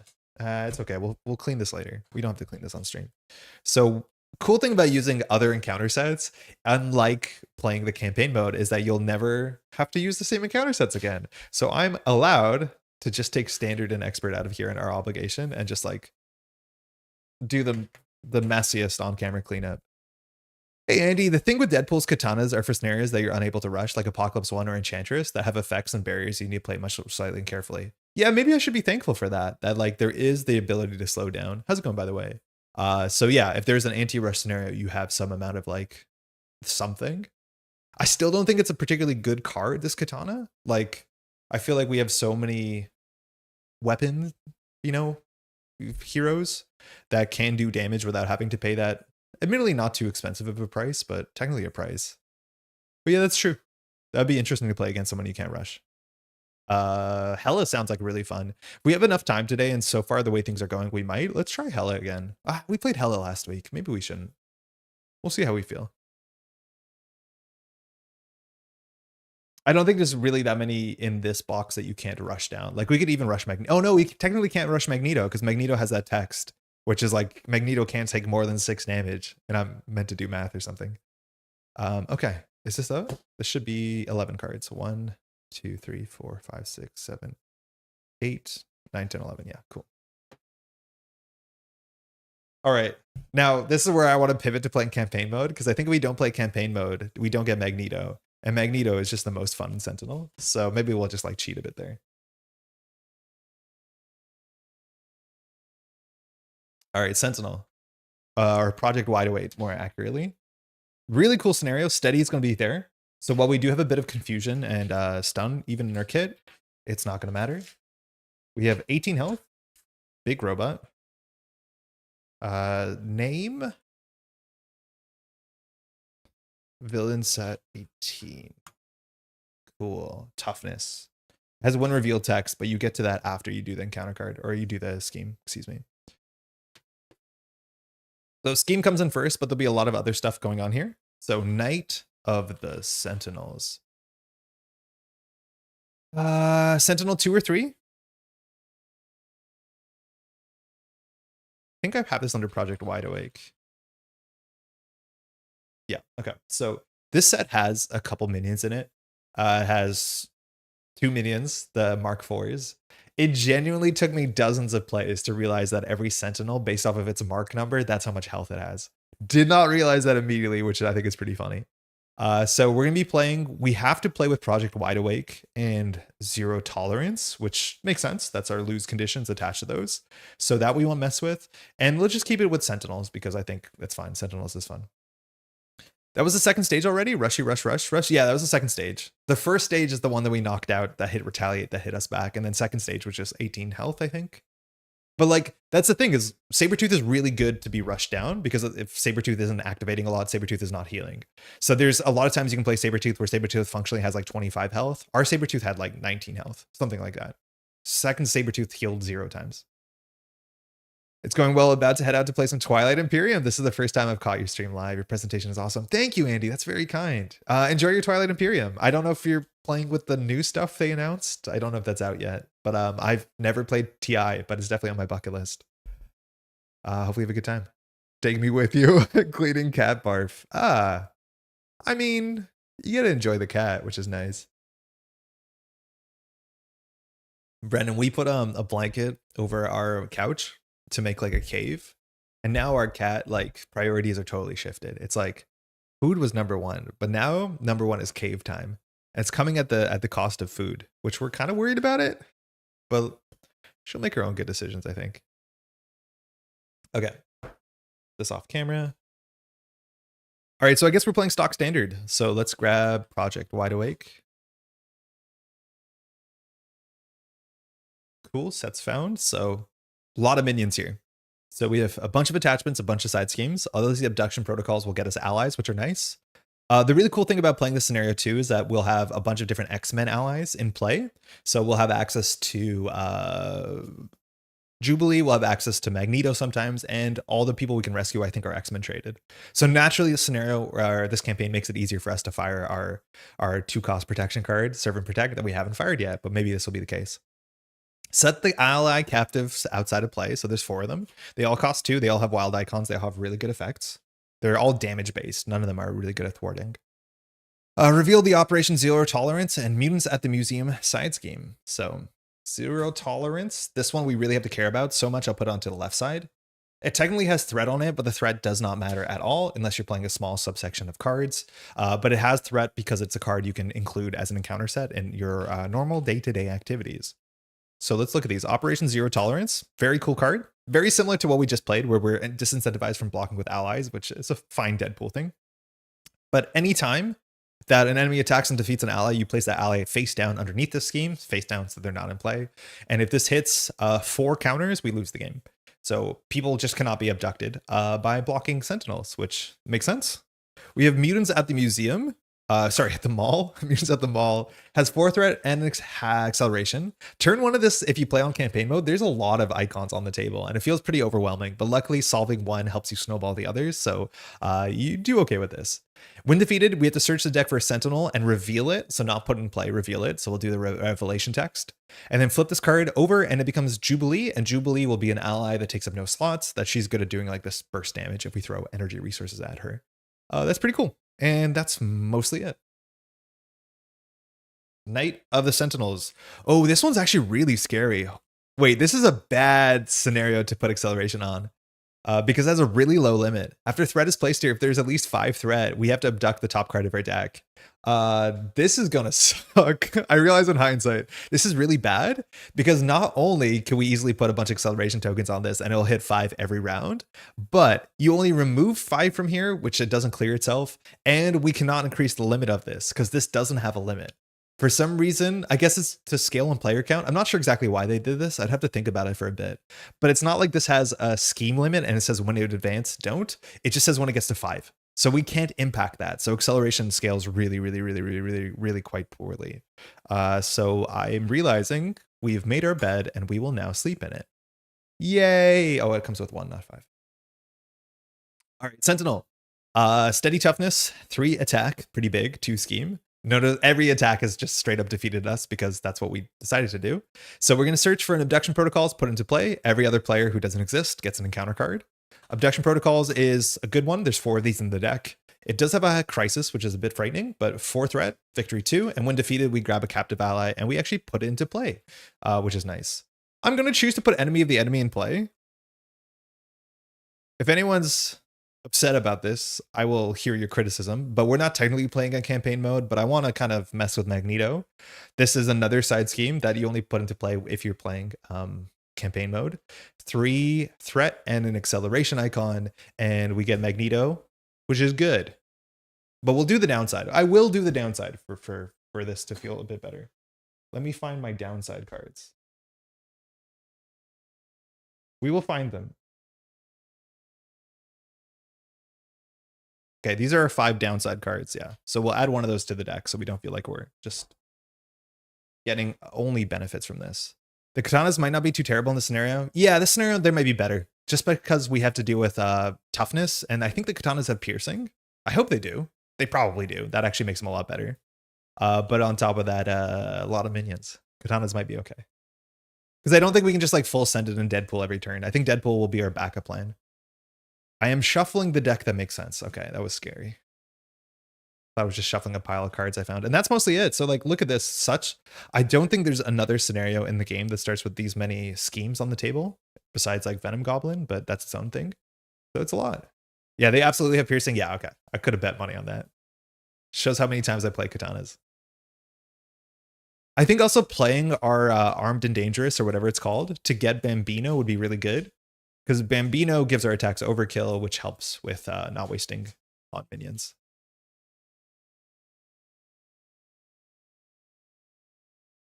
Okay. This is going to be a fair bit different. I think we were in a really nice Deadpool environment, and now we're in a less Deadpool-friendly environment. To me, hold on, I always give this a cut. On camera, these look like kind of crooked. To me, they don't. It really bothers me when they're slightly crooked. I'm well adjusted. What are you talking about? Okay. That's that. This is this. This is that. Okay, cool. So our priority here, let's do a little flow chart. What do we want to clear first? I don't care about this. I care about this first and then this. Because if you get Magneto, Magneto's really good at defeating other. Magneto's like focus built, purpose built at defeating minions. So we want to get Magneto first. That means we're going to probably need either to grab a Yoo-Hoo or we're going to have to grab an ally because we're a 2 threat and that has 3 threat. And so we're just a bit short. So we're going to have to figure out a way to generate 1 threat. That's our priority because Magneto has really good attacks. I think he attacks for 3, thwarts for 2, has 6 health, and he heals when he defeats a minion. After that, then our priority is this into this. But we want to have Magneto before we do Mutants at the Mall because that spawns a... I should pile shuffle this. That spawns a Sentinel. This box is really good. It's weird. It's like this box is a bit complicated. The first scenario is actually really hard for a lot of players, but it is easily could be your first Marvel Champions box. It has a really good campaign mode. I think Shadowcat's a bit tricky to play, but Colossus is just the most fun. Man, this box is good. The whole mutant stretch is a really, really, really good high point. Okay. Shall we? Alter Ego ability, we can grab an event. We do that. We probably do that this round. Okay, maybe we don't. We have a Yoo-Hoo, so that's good. So we can just take 3 damage, which is fine. Taking 3 damage to do 3 threat is like, it's okay. Taunt. Don't threaten me with a good time. Maybe. Face the Past. Honestly, we could grab Face the Past here just to help us set up. Not that we're much of a setup deck, but maybe if we found our katanas, we'd do it. But if we grab a 3 health ally, or a nemesis, that means we could go grab and defeat it with Magneto. So I think we actually do keep Face the Past here in our opening hand. So I'll put this in the yes camp. Meta Knowledge, you never keep that. Maximum Effort. Could also keep that if we need a nuke, but we probably don't need to nuke anybody. I don't think we keep this. We'll put it in the maybe camp. Prof X. Prof X is actually really good if you can afford Prof X. Not that we don't have steady, because we do have steady, but because 3 threat, 3 thwart's really, really good. That's 6 cards. So I think we'll keep these 3. We should be able to play Prof X, no problem with Face the Past. So we're going to get into nice. We love a double, a single, and Weapon X, which maybe is worth playing. We have to do the math. I can't tell whether we should... One of the other lines that you can do is with Montage is you can grab the... What's the name of the annoyance card? I'm just going to find the name of it. Sorry, I have to shuffle my deck anyways because we're going to use our ability. But if you want to grab... Is it the next card? Exhausting Personality? Like in theory, that's a card you could grab on turn 1 to get an acceleration icon just to draw a card. Or sorry, to stun and confuse. With Steady, that's pretty bad, but also the way that acceleration icons work in this scenario, probably not going to do that. So what's our line here? So we could play Weapon X. That draws a card. We could flip up. We could Face the Past, see what happens. How are we defeating? Oh yeah, with this. Yeah, I think we play Weapon X here. I think it's a good enough thing to set up. We're not going to be jumping down to Alter Ego that much, so maybe Face the Past isn't that good because we're going to struggle to drop down, but I'll try it. I'll play Weapon X here. And so now we're going to take a damage and discard cards until we find an identity-specific card. Katanas is what we wanted, and Katanas is exactly what we drew. That's really good. Yeah, Katanas are going to seem good in this scenario. They will genuinely be good. Okay, we'll flip up. And I think we're going to start here by playing... Oh, Face the Past readies us. I keep forgetting about this. Man, this card's cool. So with Face the Past, we ready ourselves. So we will thwart 2, and we'll work on this one. Rather have an ally sooner than later. Search and counter deck for your nemesis. Put it into play. Reveal it. It doesn't have revelation text, but we'll show you Butler in a second. Ready your hero. Draw 3 cards. You cannot attack the villain. Remove this from the game. So we'll draw 1. Fine. 2. Good. 3. Great. We actually can do our setup. We probably won't play Chimichanga because I don't think we're going to be jumping down that much. But this is Butler, who's like really underwhelming. 3 health. When Butler schemes, place a threat on involuntary procedures if able. So no, literally no text. All right. And that's that. We can't attack the villain. So we'll do 1, 2, 3 into Prof X. We can ready an X-Men, stun a minion. We are not an X-Men. Okay, we'll go for the confuse. We'll do 1, 2, 3. We'll play Prof X. Prof X will come in for 1 turn. So, oh, you don't want to block with Prof X because of Operation Zero Tolerance. I forgot about that. Still, it's fine. We'll just take the damage to our face. So Prof X might not have been the play. Yeah, Prof X is probably not the play. Prof X is 3 thwart, no block, half a confuse. That's not that good. Let's not do that. Yeah, it's really not that good. So we'll do yoo-hoo. We'll take 3 damage. We'll move 3 threat from an enemy. When defeated. Spelled this one wrong, but not too wrong. Shuffle the top card of the Future Perfect deck into the deck. So these are pretty bad cards. 2 of them, I think, are really big minions, maybe 3. The other ones are really big schemes.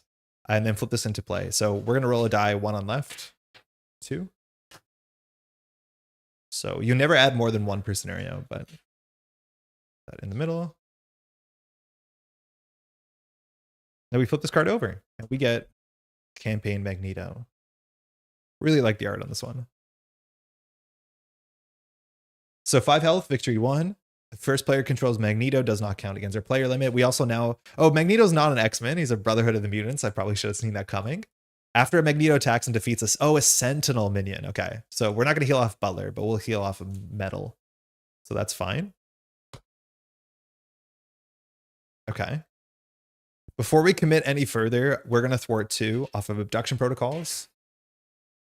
Abduction Protocols says the player who defeats a scheme takes a random captive, puts into play. This goes into a victory display. So we have 4 captives, same idea, 1 on left. 4. We get Wolfsbane, so not our best. We already have Piercing in our kit because we're going to play our thing. We are going to play our katanas, but it has Piercing. It's very good to get this one if your deck doesn't have any Piercing. There's a fair bit of toughness in this whole campaign. So it comes into play for free. All right, we'll do Deadpool's katanas finally. I'm going to be really happy if we can get Bambino down. So you can exhaust the katanas to attack, to deal 2 damage with piercing, and take 1 damage. And I think we actually just play our Armed to the Teeth, and we have quite the setup here, Armed to the Teeth. So I have to go through my collection, but I think I know what we're going to get here. After you play Armed to the Teeth, search your collection for a weapon upgrade from any aspect and attach a face down here. Exhaust this to swap your weapon with that weapon. I think we're going to do the Bambino. It only has 3 bullets, and once it's empty, it's empty. Chat, do you have any suggestions of what else we could take here? Do we have to do like a quick research section? I think we might. Hold on. So this is the deck list I have open. I will always share these in the description if you don't check those out. We'll do cards.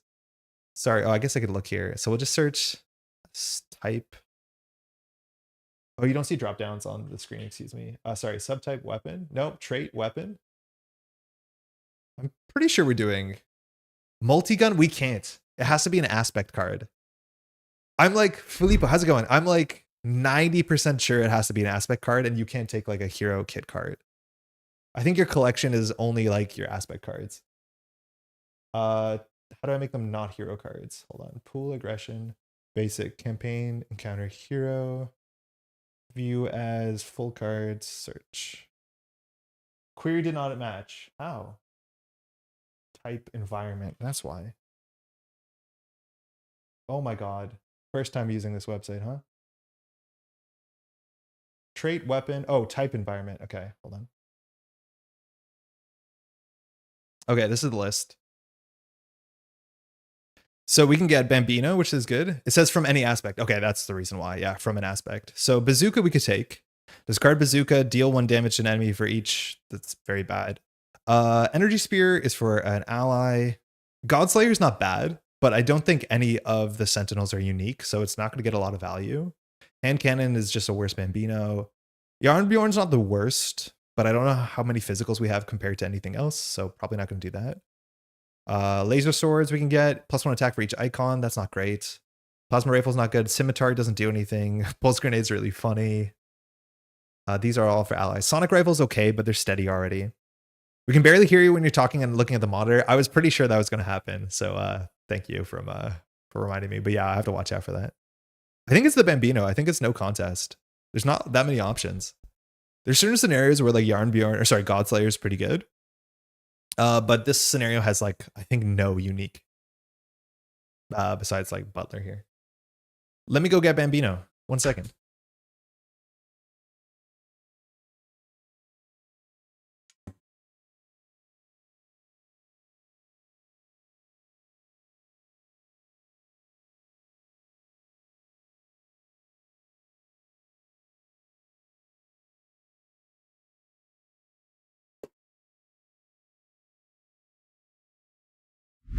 Okay, I got the Bambino. For a second, I forgot we were playing aggression because we have so many red cards on the table. But the Bambino is great. Just like one of my favorite modern weapons. Only can put it on shield, but that doesn't matter. It has 3 charges, and when we attack, we get overkill and +3 attack, which is very, very good for this scenario. So I'll just put it kind of sideways there in our backpack. Okay, let's start doing some damage. We're at 5 health already. I mean, like,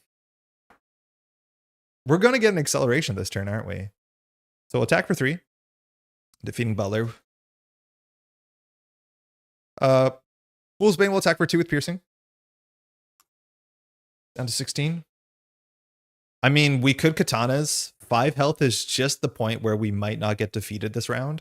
Or we can just get like straight up defeated and not care. This is where, like, again, I'm not sure I love these katanas. Especially when we had Wolfsbane. If we didn't have Wolfsbane, we'd feel a bit better about this. But I don't love it. F it, we'll do it. We're here. We're meant to do it. So we'll take a damage to deal 2. And that's it. We'll pass.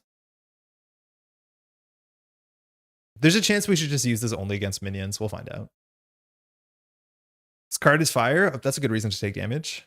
Yoo-hoo, okay. It ain't over is useless in this scenario.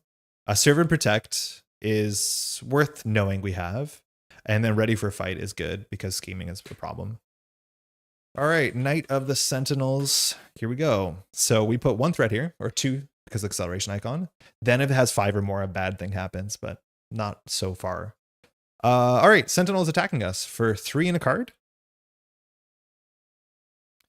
We're going to die here. If we block with our ally, we put one of them underneath 0 tolerance, which is pretty bad. So I think we're just going to embrace flipping down. 1, 2, 3, 4, 5. So we would have been defeated anyways. We take 5 damage, which means we don't. We take 3 damage.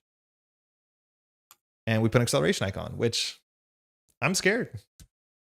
I don't know about y'all, but I'm scared. Here we go. Sentinel Mark 6. Has quick strike, so we did duck that. How did I put these? Sentinel Roman numerals, Mark 6. Okay. 2/2. We can deal with this for sure, but not too bad. And it's back to us. So we can go grab a card from our deck. Weapon X defeats us, which is bad. So I think did we throw out Chimichanga? So yeah, we threw out Chimichanga. That's bad. Not good, but we definitely recover here. There's no way we don't. So we'll just start with that. Okay. Actually, there's a chance we don't because of this card is fire, but we probably, like, this is the thing, is I think we probably go again to get maximum effort to do 7 damage to Sentinel and then just get another acceleration icon and then just say there's no repercussions for our bad ideas. We could Yoo-hoo mutants at the mall, which is also probably fine, and not do max damage. Like, maybe we have to, I want to like full send Wolf 2 into the horizon, but I feel like we probably should slow down a bit. Serve and Protect is going to be really good against Knight of the Sentinels. So we'll hold on to that for sure. So we recovered. Let's just Weapon X. We take 1. Discard until you find a card. No. Wait, I wanted all of these cards. Wait a second. Hold on. Wait, did we have any cards with... Okay, we have another Katanas. Great. Phenomenal. I really wanted to get Moira and X-Mansion before we decked out, so maybe that was an irresponsible Weapon X. Okay, we can search your deck for an event, a Deadpool event.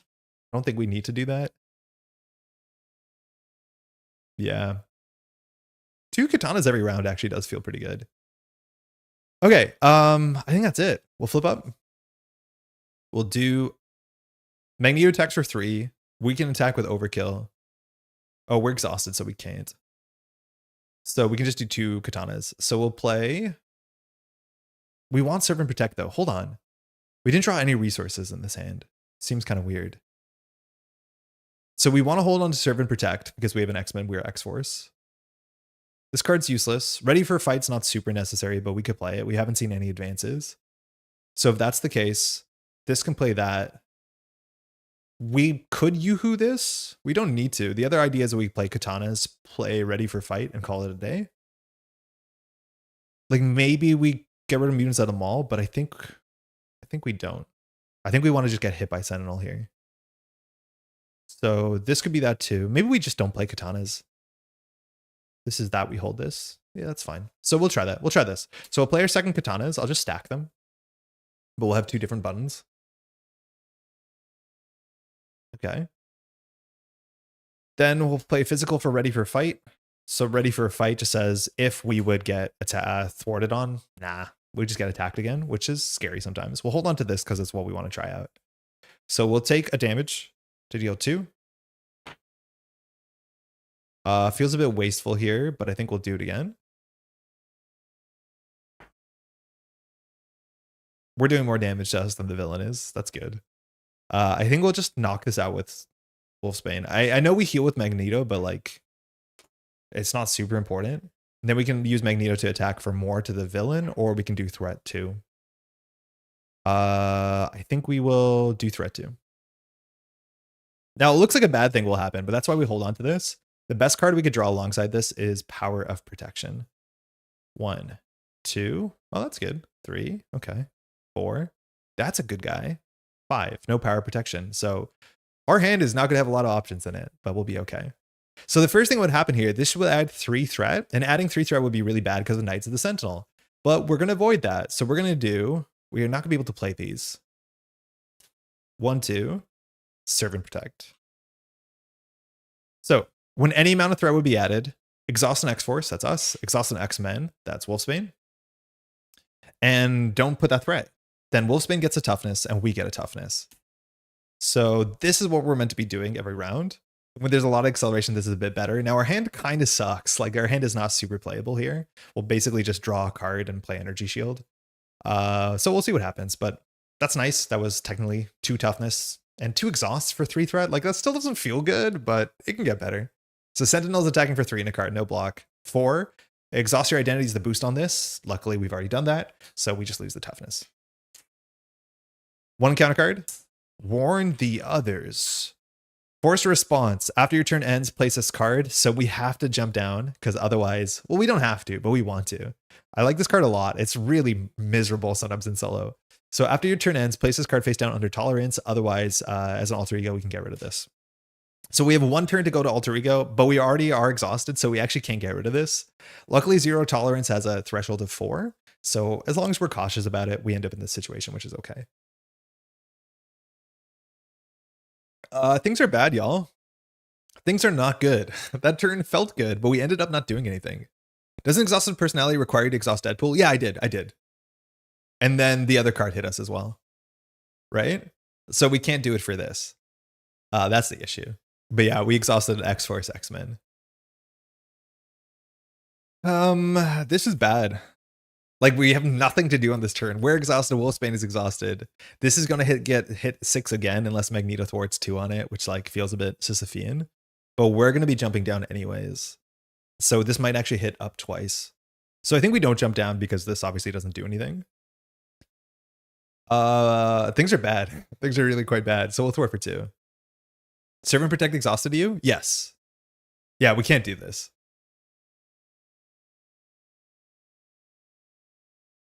Oh, wait, what? Oh my god, exhausting personality does. I think I might have missed that in the last game. Oh, I see. I totally missed this, I think, in the last game. Exhaust a player's identity. That player draws cards for each acceleration. Oh, there's a cost to it. No, I don't think we ended up playing this card, but I easily would have missed that you have to exhaust yourself as a cost, which like makes sense with the title. Yeah, good catch. Oh, excuse me. I didn't realize that at all. So yeah, this does nothing. We can add another acceleration for a stun or confuse on a steady villain, but yeah, this seems really bad. So we'll take 2 off of this to like just tread water. We'll play Energy Shield. That feels good. Do 4 damage, take 2 damage. Pass. Like I think that's it. Just straight pass. Yeah, this is not going to be good. So after your turn ends, place this card face down underneath. I'll have a little die here counting. When this hits 4, we lose the game. Okay, that's it. I feel like I already regret not doing the burst mode because we do not have the ability to toe-to-toe that often. Endurance, Polaris, maximum effort, strength. This card is fire. This is the other issue because we were trying to do the protracted battle. Like maximum effort isn't good unless we're getting defeated all the time because we can't take a lot of damage. I guess this card is fire is good in that reason, but this goes up to 4. And whereas I noticed it during Sabretooth, reading is hard. We've all missed things like that. Yeah, no, for sure. Like there's just a lot of stuff going on. We're getting attacked for 3 in a card. This is going to knock us down. We are so cooked. 1, 2, 3, 4. Exhaust your identity. Stop it. So that's 1, 2, 3, 4 damage. That perfectly defeats us. So we go here, but we're exhausted, so we can't recover. I can't imagine a worse encounter card. Like a worse boost effect. Getting exhausted while you're getting attacked is so bad for us because we can't recover, which means we can't play katanas. It means we can't jump up. The best is we can do with this card is fire and maybe do something. But yeah, we're I would say we now have to rush. We have no way to not rush. This is not good. Under fire. Okay, so this card has Surge and reveals the next card. So it's 1 card becomes 2. Technically, you do win revealed first and then Surge, but it doesn't matter. Targeted for elimination. I don't think we can get rid of this. So this card shows up a whole bunch in this set. So it says you cannot jump down if you're engaged with a Sentinel, which like that matters because of the last card we got. However, we have to exhaust our identity to discard this card. So we're just going to play with this. A bunch of the Sentinels now have Quick Strike while this is on the table. Sentinel, Mark 3. 3 is a perfect number for Magneto. However, this has toughness, so maybe Wolfsbane does something. Oh, we could have blocked with Wolfsbane, actually. Why didn't we? I forgot we had a toughness ally. We should have blocked that with Wolfsbane. Yeah, that was really bad. When revealed, search and counter deck and discard pile for energy barrier attachment attached to the minion. I think that gives it +2 health. So I want to see if there's any in the discard pile. There's not. Yeah, we probably should have blocked there.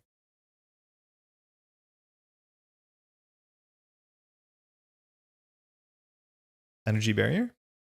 Oh, to attack. Attach to Sentinel minion and give it a tough status. Otherwise, this card gains Surge. So Sentinel Mark 3 says to attach this to that. So I don't think we actually do this text. So it's not going to gain Surge. I'm like pretty confident about that. After this minion attacks, give it a tough status. So we have 1 turn to take it out. It technically is attacking for 5, but it still only has 3 health toughness, so it shouldn't be a problem.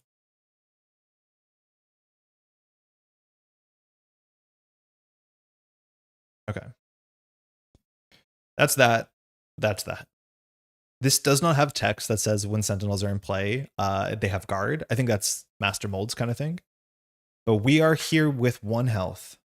With 1 health. Weapon X will end the game. We have a lose the game button, which is kind of fun.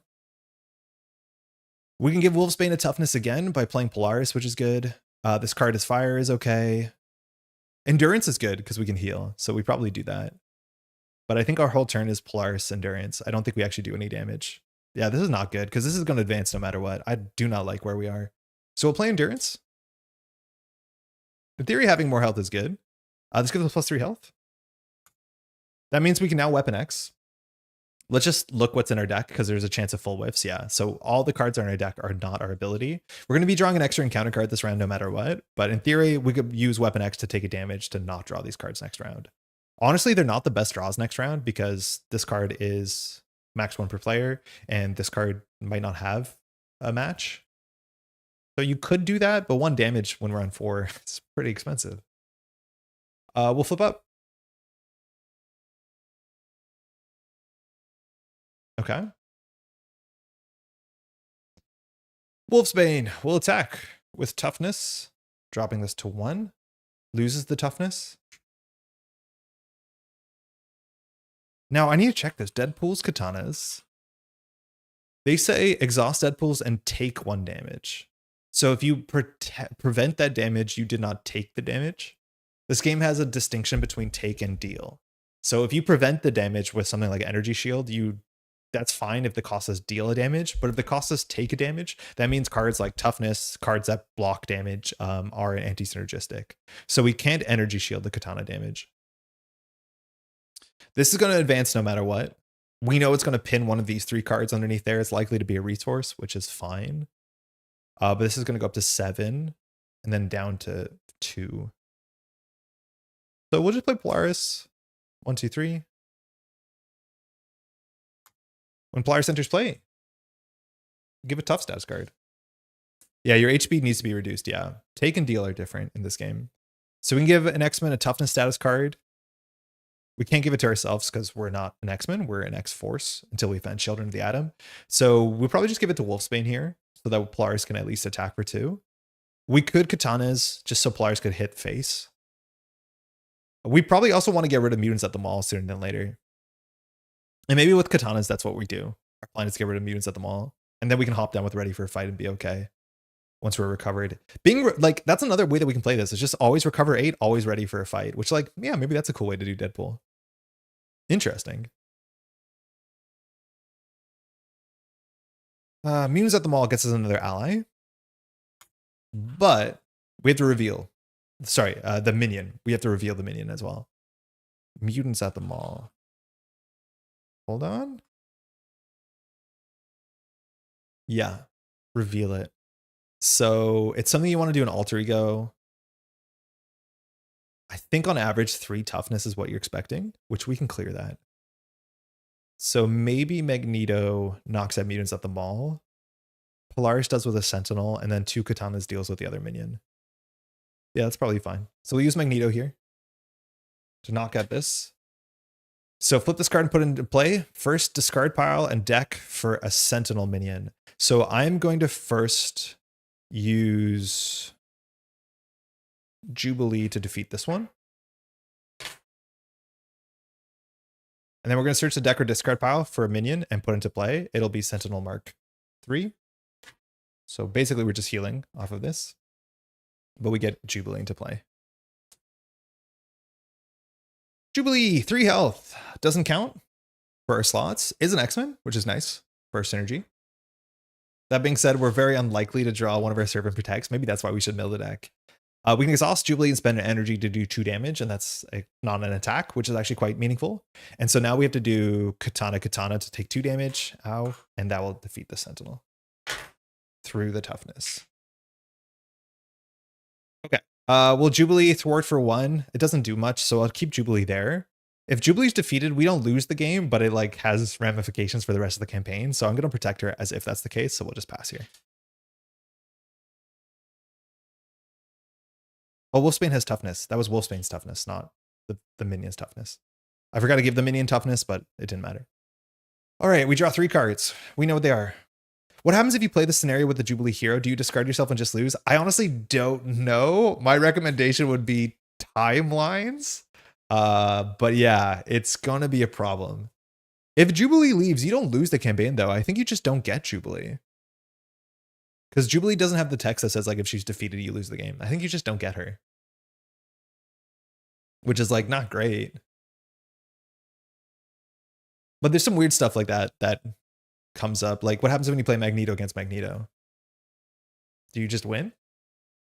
Technically the villain sets up first, so maybe you just lose. All right, if we draw exactly into one of our 3 copies of Serve and Protect, we'll kind of be in a good spot. And by a good spot means we won't be in a bad spot. Oh, we deck out. There are 3 copies. We have installed a lot of cards, so it's somewhat consistent. Not really. It says to discard every other Jubilee in play. Oh, it does. You can't discard a hero. So I think you just chill. But like your Wolverine ally, Jubilee, she's gone. Your psychic. 4 strength. Okay. Hand's bad. Meta knowledge. This hand's really bad. A bunch of resources and nothing to do with it. We probably should have weapon X'd our hand because this is terrible. Not a good turn. All right, this goes up to the bad point. So we add 3, goes to 7. As soon as it hits that, we remove 5. So it goes down to 2. We place the top card of our deck face down underneath it. Now, I don't know if you're allowed to look at this or not. In theory, once you get through your deck, you should know what this is. I'm not going to look, but in theory, we should be able to look. I don't know whether face down means like never look at it, or it just means face down because it says to put all cards face down so that you don't think they're in play. Sentinel is attacking for 3 and a card. I don't want to be defeated. So we'll block with Wolfsbane for 5, Abduction Protocols. Shame to lose that. Now we get 2 encounter cards. We can cancel one of them with meta knowledge, but if it has too many boost icons, that defeats us, which seems a bit counterintuitive. Okay. I think we're going to take 1 damage here. This is Dark Designs. Place 1 counter on Pursued by the Past. So Sentinel would scheme here. So I guess we're playing meta knowledge because our hand doesn't do anything. We also could just like do ready for fight and get attacked and get knocked down, but that's also kind of bad. Yeah, that's not good. It's all pretty bad, honestly. So I guess we'll do 1 and 1. Meta knowledge. So when an encounter card is revealed, cancel all of its effects. So we don't even get this. And then we take 1 damage. So our katanas are now useless. Drawing near. Okay. So we might hop down here. Drawing near says after your turn begins, which is right now. Discard the top card of your deck. It's Moira. No. And we add 1 counter to Pursued by the Past for every resource icon on that card. I'm headed out. Good luck and have fun. The scenario can be really a bummer at times. I love this scenario, but specifically with what we're doing, I would say it's definitely a bummer. But if someone tells me like play Sentinels as protection, I'm like so stoked because like you don't jump block with allies and you're fine. But I think we've entered the cursed camp, especially after 3 turn or 4 turn Sabretooth, and this is our hand right now. Okay, what can we possibly do? Katanas defeats us. This is adding 3 a turn, so like we're cooked if we don't deal with that every single turn now. I don't know. Do we scoop? Maybe not. What can we do here? Like, I think we're just at rush territory. I think we should just give up on playing like any sort of seeming control line and just rush. Which like, okay, we'll do that. I don't want to use Magento to thwart. I think we need to discard an identity specific card. We can do that by jumping down and just grabbing a card. But if we thwart, we can't recover. I think it's much more important that we recover this round. We can't use any of our katanas, ugh. So maybe we just do Bambino and attack for damage, but I think we recover instead. I think we recover, we keep elimination, we discard drawing near. So we have to thwart this. We have to get at least 1 off of this, but it's probably going to fire no matter what because we can't stop it. We just don't want it to fire twice. So this seems like a job for Lars.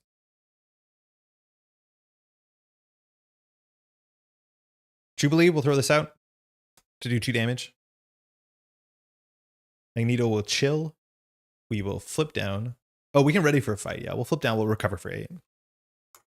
We'll use our ability on our alter ego to discard a card. We'll discard power protection.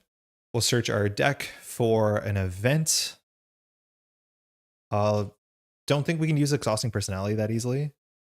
The most it's going to draw is probably 2 this scenario. If this gets to like 3 acceleration, we're in a bad spot.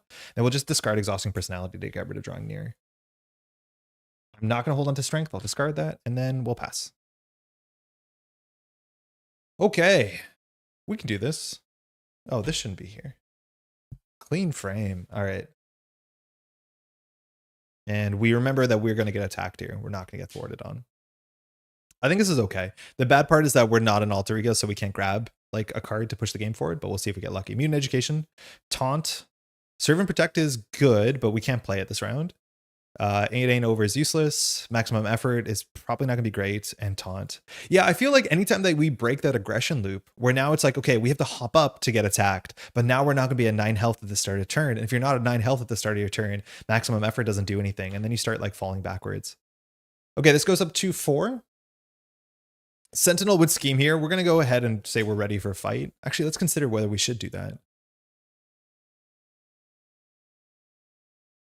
I mean, what else are we doing? Maximum Effort for 8 damage is actually not bad. But I don't want to play this whole game with this is at 3. So I guess we'll flip up. No Moira. We're getting attacked for 3 in a card. We won't block. 4 damage. Counter card.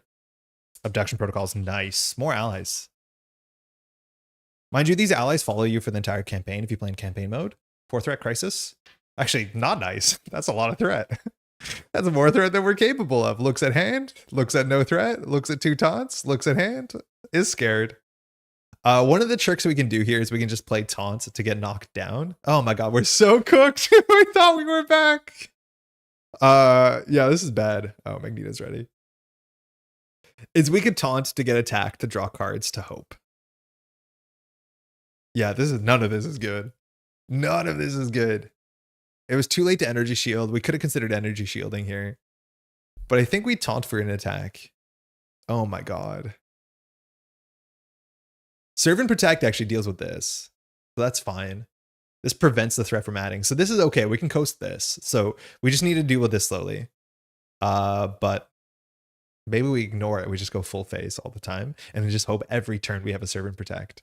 Can we draw a Serve and Protect every round? Is that a possibility? I don't know. I'm throwing damage. I'm just going to throw damage. We'll take 2 damage to do 4. Cool. Sentinel's at 4. So I think we're just going to knock it out. Wolfsbane will attack for 2. The Sentinel 3 have bad text. I'm pretty sure it's Stalwart. There's like a bunch of Stalwarts in a row if you play on Expert. Yeah, this is Stalwart, and we get another Abduction protocol. So I think we're just at do 22 damage. Okay, it has 2 damage left. I think for this, we'll just use Jubilee. We'll throw out an energy card. Jubilee will do 2 damage, defeating Sentinel. So we'll reveal Sentinel 3. Toughness. Steady gets upgraded to Stalwart. Stalwart means you cannot stun or confuse, which hasn't been a huge issue. When revealed, the first player searches the counter deck or discard pile. I'm going to go for the discard pile just to keep as many Abduction protocols in the deck as possible because it's not a particularly bad card for us. Deal each player face down and counter card. Ooh, make sure we read that. I would have missed that. Because this normally says deal each other player, but this is deal each player. Yeah, so we get this. Okay, we did that in a bad order. Let me do that in the other order, because we should have attacked first with Polaris. So that here we can attack with Wolfsbane to take the toughness off with piercing. So we did that in the wrong order. So imagine we did that like that. So it actually would be at 16. Comes in with 18, takes 2 with toughness because of our friend Wolfsbane. Okay, we have only 3 health. So we're going down. That's fine. We can maximum effort. We will... Could we weapon X'd? Wait, were we in alter ego? No, we were not in alter ego. No, because we ready for a fighted. So we'll attack for 2. We're just going to do full damage. 14. And just garbage. Just garbage. Do we maximum effort for 2 damage? I think we should. We might as well. Because no matter what, we're getting knocked down here. We're being attacked for 3 in a card anyways. So we'll maximum effort. We'll take 2 damage. And we'll do 2 damage to the villain. Got him. 12 health. Magneto will stay for the last hit. And we'll just throw out, I think, all these 3 cards. 1, 2, 3, 4, 5. Ugh, that's not a good hand. Okay, so this would hit 7, but we will interrupt it by doing... It's not good. We'll do 1, 2, 3 for Serve and Protect. So we denied 3 threat add. That's kind of cool. We have to exhaust an X-Men and an X-Force. Oh, we're exhausted. That's okay. They both get a toughness. So we're not getting defeated? I guess we could defeat ourselves with the katanas, which might be the play. And that's that. This is our hand. Not very good. Sentinel's attacking for 3 in a card. No stress. 5 damage exhaustion. Okay, we lose our toughness. And we draw 2 encounter cards. What's really funny is we can defeat ourselves with katanas, I'm pretty sure. I'll have to double check. And then we can get a maximum effort. But the problem is we're exhausted, and if we're exhausted, we can't recover. So actually kind of not good. Not the best. Warn the others. Okay, this we can ignore, technically. So we are exhausted once again while drawing Warn the others. That's not good. Self-repair? No, that sounds like healing. Discard each status card from the villain, give the villain a tough status, and heal 5 damage from it. Ah, crap. 5 is not good. We definitely want it to be within as close as we can get. Okay, Yoo-Hoos, useless. Armed to the teeth, useless. We did not draw a Serve and Protect, so we are going to be pinning. We actually lose. I think we lose right now. Yeah, I think we lose. because we can't get rid of this. And then this is going to hit 5 no matter what. There is no way out of this. We are just not in a good spot. If we use our Deadpool ability, when you would be defeated, instead set your hit points. So instead, I don't think you can use katanas. I don't know if you can use katanas on this, right? Because Deadpool's katanas says that you have to take the damage. Deadpool's katana says take 1 damage. That's the cost you have to pay. So if you don't take the damage, you can't do the effect, right? So if you have a toughness, that doesn't work. If you have any sort of damage prevention, that doesn't work, okay? But Deadpool says when you would take damage, don't. Instead, change your form. So did you not pay the cost? And then can you not use the katana to knock yourself out? Fascinating. I don't think it works. But no matter what, we lose here. We just can't do enough. The best we can do is get this down to 2. We could Yoo-hoo to do 3 threat. This will get it down to 1. And then it goes 2, 3, 4. Actually, no, there's a small chance. There's a small chance. Oh, no, because when we knock down, we add an acceleration. So, yeah, we're cooked.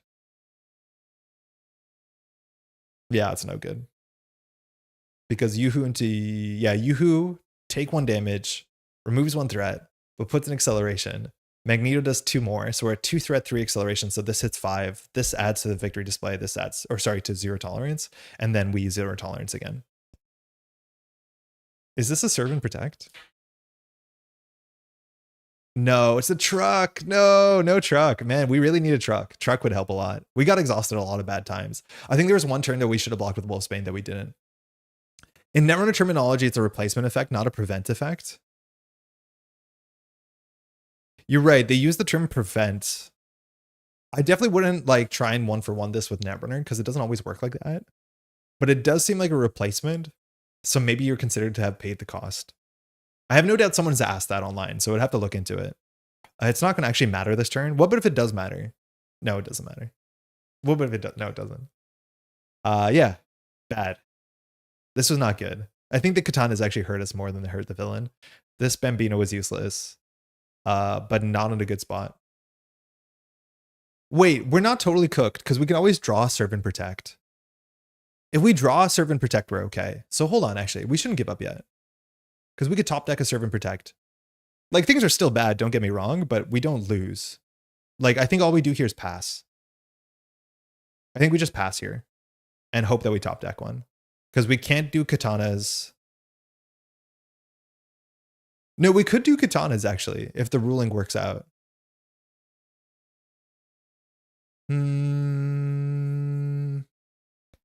If we can do katanas, we should. Never concede? Yeah, no, we shouldn't. We shouldn't. We have a narrow chance of getting out of this. What we need to do is top deck a Serve and Protect, so this stays at 4. And then we have 1 turn to draw like a This is Fire, which does like 7 damage, 8, 9, 10, 11, 12, 13, 14, 15, 16, 17. It's like technically doable, but it all matters on a lot of different small things. If we do katanas, we can go down to Alter Ego. It does 2 damage. It adds acceleration icon. We can use our ability to draw, a Deadpool card out of our deck to give us a bit more consistency to draw Serve and Protect. Then we could hop up. I just don't know if this interaction works or not. Let me just Google it really quick. Oh, I almost spilled a lot of water. Deadpool's katanas and regenerating Marvel champions.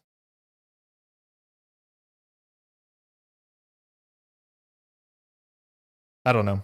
Can't find out quickly. It might say in the hero pack credits. I'm not going to do it. If we're short 2 damage, we know why. So we'll just pass. Basically, we top deck a Serve and Protect, we're okay.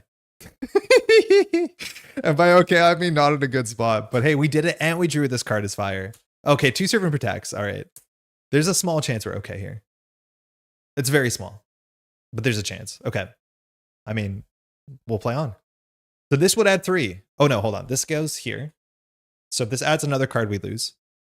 This would add 3, but we're going to go ahead and do, this is 3 resources, which that's good enough. Actually, no, we have a 3 resource card in our hand. So we'll do 1, 2, 3, Serve and Protect. Oh, the issue with this is we're exhausted, so we actually do lose a bit of damage. This toughness is... Where's this toughness? Who has this toughness? Where's this toughness from? Oh, Jubilee's tough. Right. So when any amount of threat will be placed on the main scheme, we have to stop this or we lose the game. Exhaust and X-Force and X-Men. So we have no choices here. They both get toughness. You can't have double toughness. And then we don't push that threat. So now Sentinel's attacking us for 3 and a card. 4/5 damage. We lose the toughness. Okay. 1 encounter card. Evil Alliance. This is not going to be good for us. So this puts 3 pursuit counters on Pursued by the Past, which means it hits 4 counters. So we go get Butler and we go get our Nemesis set. Butler's here. I think we can ignore Butler. I don't know what the Nemesis set does. 3 health, whatever. Doesn't matter. Now the Nemesis set might matter. We have Involuntary Procedures. Oh, this is a cool card because you actually can like kind of wait it out as much as I wouldn't recommend it. Comes in with 6 threat, which is pretty high. And it says after Deadpool takes any amount of damage, place threat on here. If there's 10 or more threat, remove this card from the game. So you actually can survive the procedure. Butler also says that when Butler schemes, you place that threat on involuntary procedure if able. So also you can just hang out in alter ego for a bit. Really cool. I would very much like, I like this. I like this a lot when it's not just as straightforward as it could be. When you would flatline instead, that could be a cool runner identity. There used to be a bunch of cards in old Netrunner CCG with that text. Some of them are hilariously bad. Like you lose all your money, you lose your hand size, you lose, you become digital functionally. Very, very cool cards though. Okay, so we can hold another Servant. Oh no, we threw out a Servant Protect, so we have no chance of winning. Oh wait, no, we cooked. We're cooked. We didn't cook. We were the one being cooked because we threw out our 3rd Servant Protect, which means there's no way we can win because we need our 3rd Servant Protect to like coast that. So like there was no winning here unless we kept this. And then did very little this turn. And we're still stuck at 1 health, which is so frustrating. But at least next turn we can block with Jubilee. But no, if we have to serve and protect again, oh my god, this is annoying. Like Sacrificial Clone, yeah, like Sacrificial Clone. One of them you go digital. There was a couple of them that said when you die, don't. The other one is like Arasaka owns you, where you become company property. Oh, this is such a frustrating loop. Okay. Obviously, we saw our encounter card, but if we played this card as fire, that does 8 damage. So Sentinel's at 3 health. Sorry, Sentinel's, wow, that's not even right, 9 health. Magneto drops it down to 6 health. But that's all we can do. All we could do here is drop Sentinel to 6, which is like kind of close, but not close enough. In Alter Ego, Butler doesn't matter, but Sentinel, let alone this matters, because when this hits 4, we lose. It's already at 3. Why did I put an R? Oh, wait, because it's the obligation. Yeah, right. We're exhausted, which is bad. Now, if we kept Serve and Protect instead, we can do this one more turn, except we're exhausted once again. We still can't use Deadpool's katanas because of the reasons. If we rule it that we're allowed to use katanas, then we can at least do 2 more damage. This gets another acceleration. We hop down. The other acceleration doesn't change much, but we're allowed to hop down, which is kind of cute. Nah, it's not that good. Oh god, this is bad. I think we have to just tread water because we 100% lose if we don't keep Serve and Protect. Yeah, if we didn't draw Serve and Protect and it was still in our deck, then we'd have a chance. The chance of drawing Serve and Protect is like 50% just about in our next turn. But we need to draw exactly 1 Protect every turn because now we're cornered again. Yeah, we're in a bad spot. I wonder if we're drawing a more conventional weapon. No, probably not. Yeah, I think we scoop. Just double checking, but I think we have to scoop here. Sentinel can attack us. That's totally fine. Then Butler schemes. That's totally fine. But the problem is we need to bring this down to 1. If we don't bring this down to 1, we lose off of the main, like on step 1. Because this is going to be adding 3 around. And so we need to get down to 1 because if it hits 5, we lose. That's bad. It's not very good for us. So if we Serve and Protect, we can hold this. We're just treading water. I guess we tread water. It's the best we have. So we shouldn't have thrown out Serve and Protect. This card is fire didn't make sense. We didn't have 17 damage because we have to exhaust ourselves. But we have to play this no matter what, which means we have to, yeah, really awkward. But the problem about playing this is we don't get attacked, and we don't get attacked, we can't recover. I wish we had a way to jump up, jump down, but we don't. She's exhausted. We're exhausted. I mean, we hold and do nothing. We just straight pass. We straight pass here. Montage for energy shield actually kind of works. So like in theory, we could tank an attack. It's going to be a big attack, but this prevents 3 damage. This prevents 3 damage, which like it's kind of cool. 3, 4, 5. None of these cards are playable really. Okay, so this would add 3 more. We have to stop it. So we're going to do 1, 2, serve and protect. You know the drill. These get exhausted. This gets a toughness.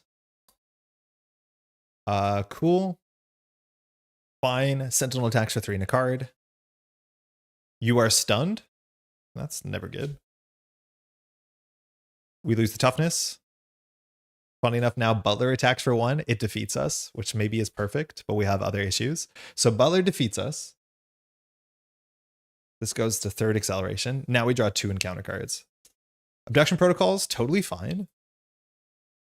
Totally fine. Man, being exhausted is really bad. We just need a card that readies us. And we have Sentinel Mark 2. When revealed, if 0 tolerance is in play, which it is, this gains Surge. Beans? Attached to the villain. Villain gets +8 hit points. Oh man, it healed 13. That's not good. +8 hit points. You can get rid of this with 3 energy icons, which in theory we can do with Montage. So that's kind of cool. Discard this card. Okay. I think now we truly scoop. Villain recover 8. Things are bad. I don't know if we could do this. This seems like a really tough scenario for our game plan. Serve and Protect is still not very good. It's like very, very expensive. I think if we had more allies, we'd be okay. Like if we had Children of the Atom and 2 allies and they block, that's okay. But then the toughnesses don't work. It's just like in a lot of scenarios, you can stack the acceleration. This one uniquely, you can't. Just want to check whether we're cooked here or not. We need to Serve and Protect this, which we can't. So we need to take now all the threat off of it because it's adding 4 a turn. That's a problem. So unless we can do 25 damage or more likely 17 damage and just spend a Montage, no, that's it. We lose. Good game. I mean, it was interesting, but I feel like we probably should just stick to the rush path.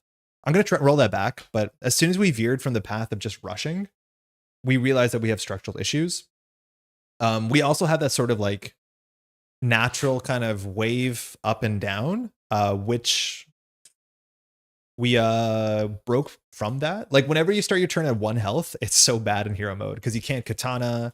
You can't do anything that costs health. Your maximum efforts are useless. Your yoo-hoos are useless. So you really need to make sure that you're visiting alter egos somewhat consistently so that you're able to recover. So, no good. We'll try it one more time though. If this doesn't work, we'll figure something else out, but let's just clean this up real quick. But yeah, very, very weird. Starting your turn on 1 health is not good. We have to fix our deck a bit. There's a bit of things we have to fix. So we need to take a Wolfsbane.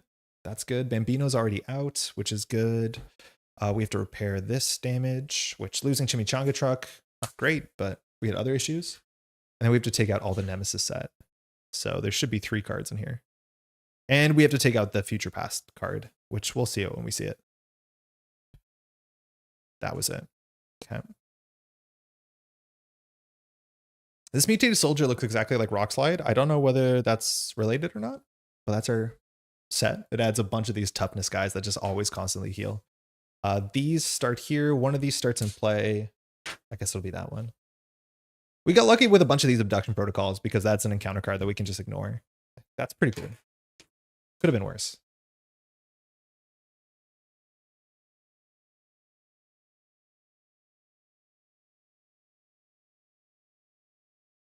We also drew 2 of these. These are not good for you. But yeah, that was like, these are really bad for us because it robs us of the flexibility of jumping down, which I do think we need to do a bit more. Okay. We're on steady, not stalwart.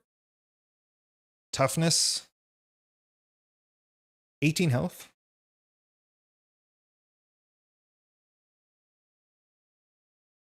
Zero Tolerance is in play. This is in play. Knights of the Zealots at 1. Production Protocols at 4. And then we have the Magneto and the Jubilee card. I think our setup was really good if we wanted our katanas, which I'm not convinced. But we'll try something else here. We'll recover 9. This is the deck. I think the deck is good to go. We just put this in and we'll shuffle. All right, give it another shot. I think we can do it. I think our margins are pretty narrow though, and we have to actually like have a solid game plan. Or a different game plan, more accurately. We had a game plan there. Oh man, everything is like the tiniest amount of crooked, and then on the overhead camera it looks so much worse. Let's give this one more shot.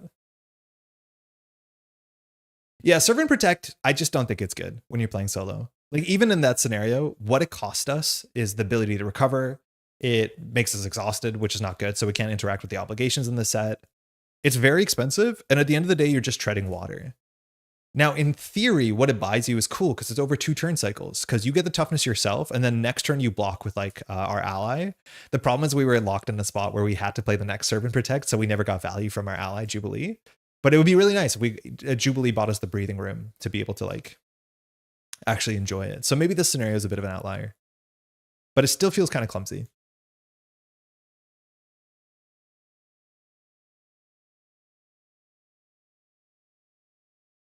The one where we tape ourselves to the back of a rocket, that would be perfect, right? Like if this actually did have a threshold of 8 or 7, wherever we had to put it, that is a big deal. So yeah, uniquely Knight of the Sentinels is not kind to us. Okay, shuffled this. We're back.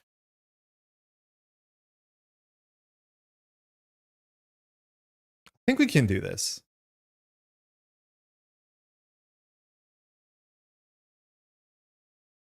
As soon as you get 4 acceleration icons, though, you're super cooked. Yeah, so let's just see if we can send all the damage all the time. I guess on turn 1, you have to deal with the board, so maybe not. Like, these two seem bad, because we're really bad at threat. I don't know. Maybe. I'll put us at a 30, 40%. I'm just not sure what our game plan should be, because there's a lot of different problems. Okay. Give us a cut. We're off. Ready for a fight. Allows us to jump to Alter Ego to heal, but I don't think it's our priority on turn 1. Meta Knowledge, you never keep that. Strength, we can keep one of those, maybe. Weapon X, it's been kind of mid to us. This is not the deck or the scenario we can jump down the most, but fine. Serve and Protect, definitely not. Cable. Ooh, I forgot we had Cable. Cable's good. Cable only gets better though, but having 1 thwart like opens up the 3 threat threshold, which is nice. So I think we can definitely start here. I would say let's not start with Weapon X. We can always grab a Yoo-Hoo, which is good, but Weapon X, I don't know. I'm not feeling it. Hey, SRN, I'm doing good. How are you doing? 3, 4. It's Canadian Thanksgiving this weekend, so we have a long weekend and we're going over to family. Ooh, X-Mention setup. That's okay. To have some food, which is nice. And then obviously this week is Worlds, so it's a really short week. I have like 1 day in the office. Hopefully you're well. How's your weekend? Okay, so Cable is 3. We can easily play the X-Mansion, which is like fine. We could do X-Mansion, then we could do Cable. And then we could, this is too many cards. And then we can even heal Cable. That gets ready for my enemy, which is just Magneto. This will be on 1 thwart, 2 thwart, clears that. Cable. What's Cable doing?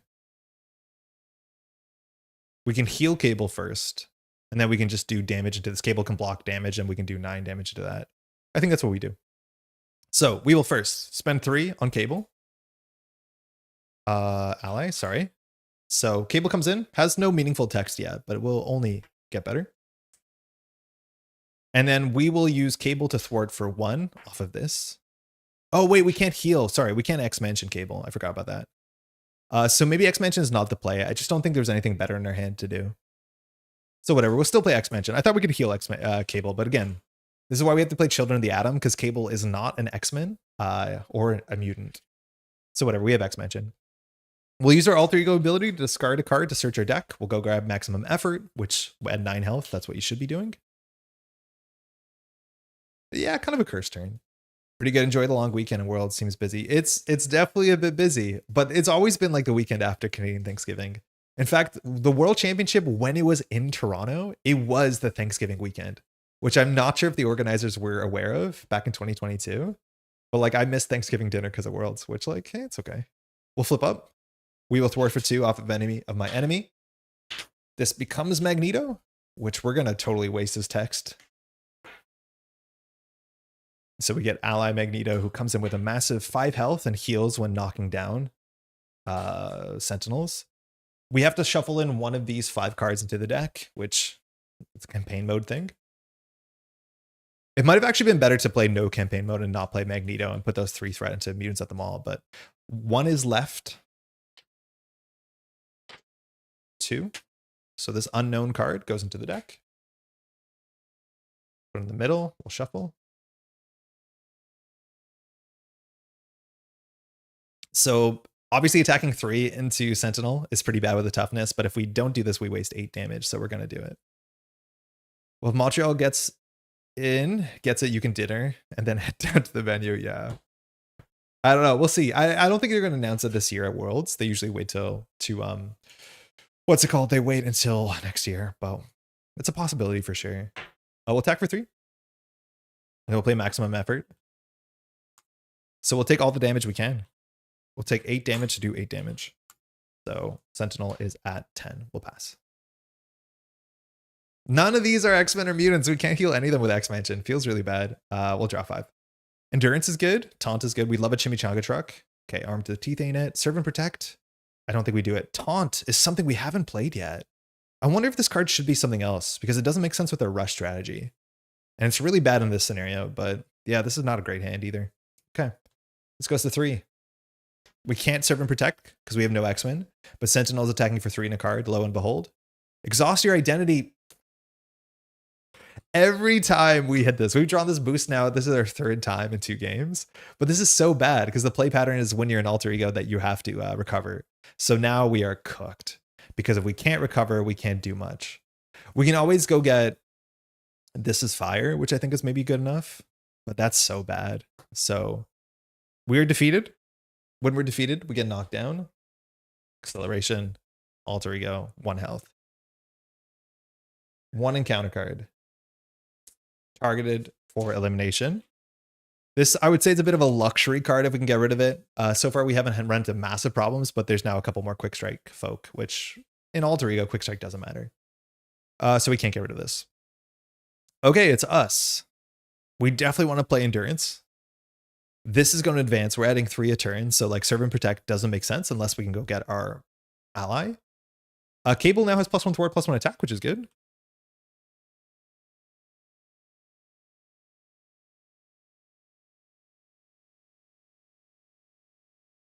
Which means Cable and Magneto can guarantee to get an X-Men. Either they can do it by getting mutants at the mall, or they can do it by going for Abduction Protocols. Both of those are fine. Abduction Protocols doesn't grab us a minion, but mutants at the mall grabs us a minion. I don't know if we want a minion here. We can definitely play this out though. So we will play Endurance. It's a bit worse than this game, but still ends up in a lot of decks. So we recover 3.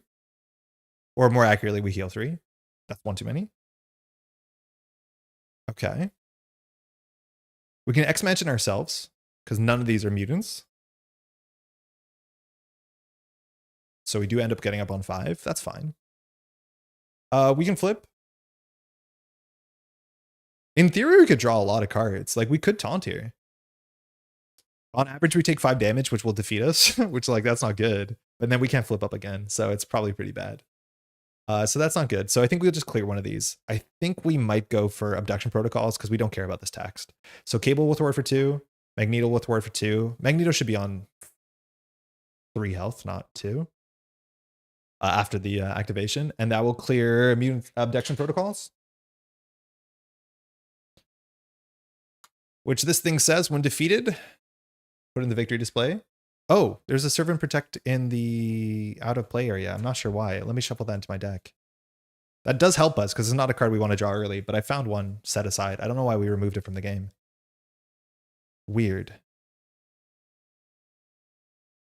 Oh, this also should be in our deck. Okay, so we made a bunch of setup mistakes. I need to check the victory display a bit better. They were underneath all these allies. So there's 4 of them, right? Wait, where's the 4th one? Did I shuffle back in our deck? I think I might have put that one back in our deck and took out a Serve and Protect. Because where's Wolfsbane? I took Wolfsbane out for sure, didn't I? No, I missed. Okay. So randomly we put one of these into play. They're all X-Men, which is great, so that we can actually play Serve and Protect. Because if we don't play Serve and Protect, we eat a card, because this thing goes up to 6. Preventing 3 threat for 2 toughness is like, whatever. To some extent, like, getting defeated here would actually be good. So, like, I don't even know if Serve and Protect is good for us, because getting defeated is good. All right, we'll shuffle these. 1 on left. Wolfsbane's back. All right, we get a bit of toughness if we don't want to play katanas. So Wolfsbane in play. Wolfsbane is in play. 3 health. And we're just going to attack with her. Just to do the damage. And we'll hold on to Serve and Protect and hope. 1, 2. Yoo-hoo. Okay, we need health for that to be playable. Rock Slide we haven't played once. Serve and Protect again. And Exhausting Personality. Okay, again, not a stellar hand. This goes to 6, which would be an issue. Now, it would clear a lot of threat. So we have to decide whether we want to just let it happen and eat the top card of our deck, or whether we want to spend these 2 cards on Serve and Protect, which leaves us with this hand, which is not super playable, but I think we're in a bad spot no matter what. Now, the upside is if we jump down, we can X-Mansion to heal Wolfsbane, whatever, heal ourselves. We can recover 8, which is fine, and then go grab more damage. So there's a chance that we should actually just take this damage so that we can flip down. Like, this is the weird thing, is like Serve and Protect might actually be bad here. Because it might be better for us to just reset this, lose a card from the top of the deck, and then unless exactly the card that we lose is our second maximum effort, we can go maximum effort and knock Sentinel to the final hero stage. And then we could even like play Rock Slide, which like, that's fine. I genuinely think we just take this. Yeah, and hope this defeats us. Weird. This card is very clumsy at solo. So Knight of the Sentinels, it'll hit 6 because it goes 3, 4, 5, 6, which means when that happens, a bad thing happens. Knight of the Sentinels. So it eats the top card of our deck. Again, when this gets 4, we lose the game. This resets down to 1 because it clears 5. And now Sentinel is going to attack us for 3 in a card. We want this to be a 2 boost. Single boost. No! It's an energy barrier. We take 4 damage. That's okay. We can figure out how to jump down. 1 encounter card. Learning AI. Heal. Oh no, this is Retaliate 1. Wait, we could work with this. Retaliate 1, +1 scheme.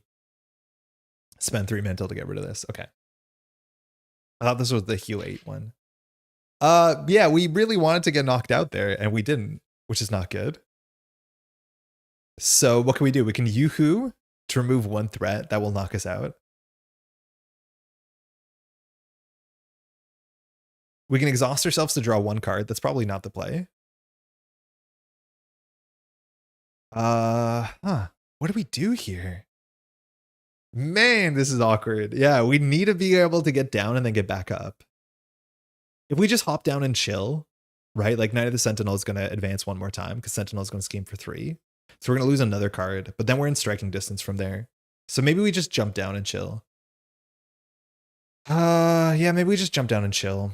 This is really annoying. We can get rid of it and not play Rock Slide, which is fine. So maybe we just get rid of this thing and then we just do attack, attack, attack and not care.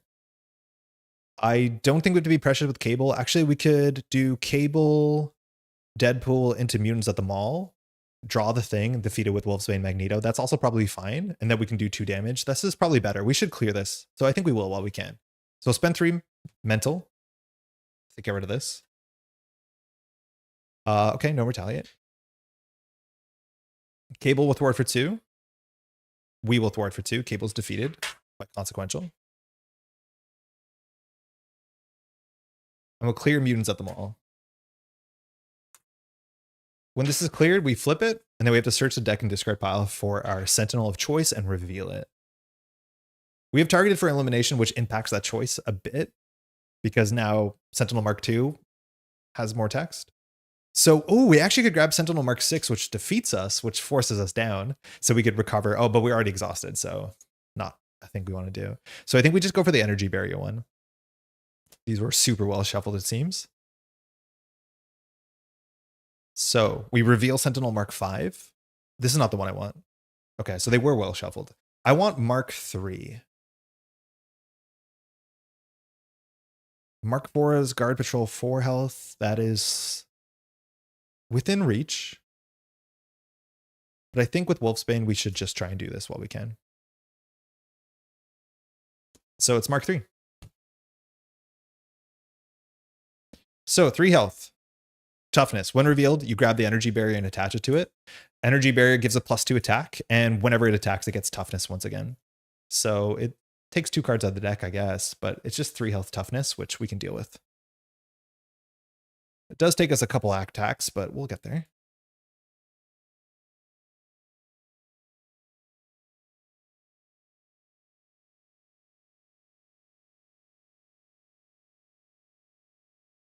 Okay, so we have Yoo-Hoo to do 2 damage, and then Magneto can finish it. Wolfsbane can go face. I think the order doesn't really matter. Otherwise, Wolfsbane attacks us, Magneto finishes, Jubilee goes face. So no matter what, we do 2 face damage. So we'll attack with Wolfsbane, which has 2 attack with tough piercing. So it knocks it down to 1. Magneto will attack. When Magneto attacks and it defeats the Sentinel, Magneto heals, so stays on 3. Sentinel is defeated. We'll use Jubilee's text here to exhaust and spend an energy. So we will do 2 damage to the villain. We will flip down and we'll X-Mansion, we'll heal Wolfsbane because we're going to recover 8 ourselves. And then I don't think we hold on to Rock Slide. We'll pass. Here we go. 1. Rogue. Okay. Power protection. Maybe we do something with Rogue. Rogue with Magneto is pretty good. Polaris. Okay. 3. Energy Shield. Maximum effort. Good that we drew that because that's 8 damage. Montage is a double resource, and we have this card as fire. So we do have a big damage burst here. We'll have to worry about the toughness, which is good that we have Wolfsbane, but if things go okay here, we actually have a fair bit of burst. So this goes to 3. Sentinel schemes for 2 in a card. Boost just adds a counter here, but that exactly hits 5. So we clear this, and this goes to 2. 1 counter card. Mutant detected. When revealed, choose to place the top card face down, or the villain and each minion engaged with you attacks you, even if you're an alter ego. Oh no, we can't do that because it actually defeats us. We can block with our allies, but that's also kind of bad because it does the same outcome. But this is one of the few ways that Wade Wilson can be defeated is when Wade Wilson is attacked as an alter ego. So this stinks. Just really bad because we have to functionally do this or we lose the game. Top card of your deck face down, so we're at 3 of 4. I mean, why? Why is it going like this? All right, it's back to us. So we will recover 8. All right. We're okay. Issue is if we lose another card, if this advances to 5, we just lose the game. So like 1 Dark Designs, game's over. This is 2 resources. Maximum effort will drop us to 1 health, which is fine. And then we can do this card as fire. So this does at least 6 we can do. Wolfsbane can do a bit, and then we can go from there. So we'll use X-Mansion to heal Wolfsbane. Or do we use it to heal ourselves? I think Wolfsbane is probably more important. Heals from X-Men or a mutant. We'll flip up. Okay. So 6 damage. This does more than 6, but I think we will just do... I think we'll just do maximum effort here. Oh, did we want to search our deck? We can search our deck for an event. I don't think there's any event we want because maximum effort doesn't scale well. We could do multiple carded fire because then this is 3. This is not enough. So no, this is fine. Take any amount of damage. Let's take 6 to deal 6 damage to Sentinel, which defeats Sentinel. Flip over. Has Stalwart.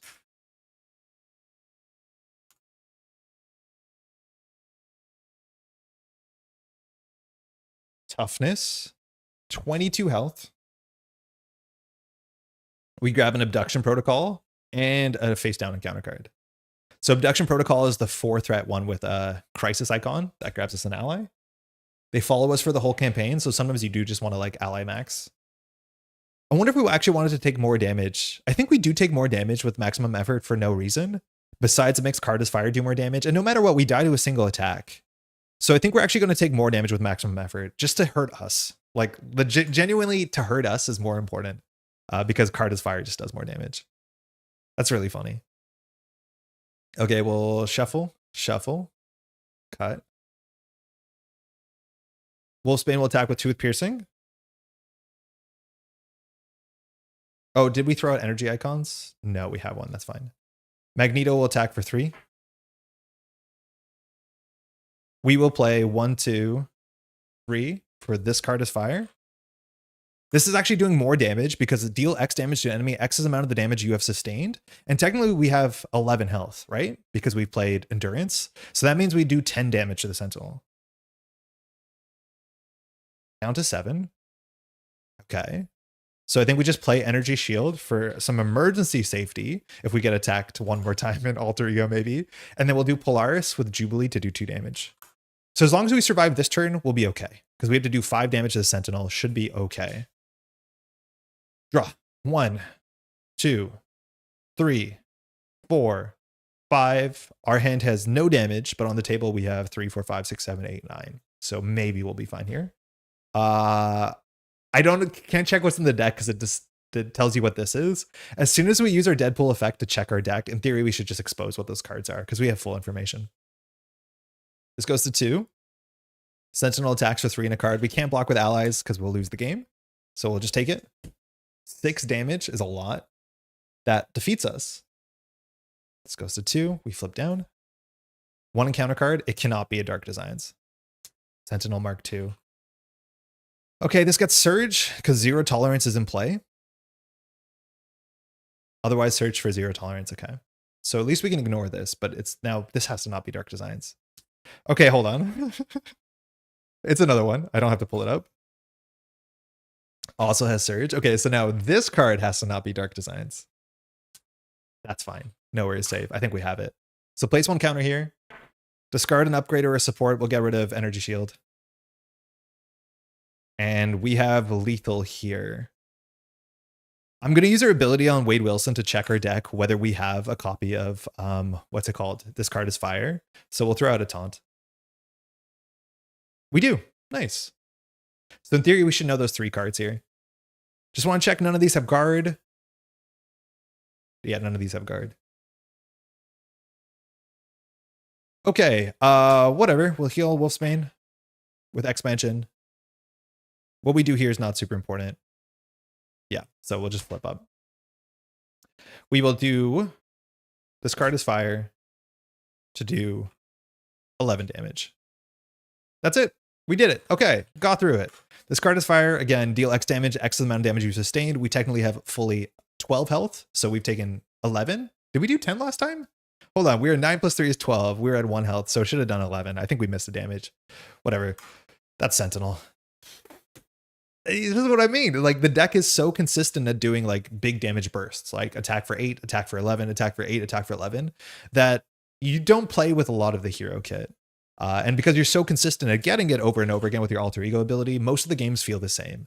I'm not going to say it wasn't exciting because it was, but I feel like what we were doing in the last scenario where we were trying to like, you know, play the board and, you know, deal with side schemes, we should have just ignored all of it because again, we can on average do about 10 damage a turn, probably on the low side.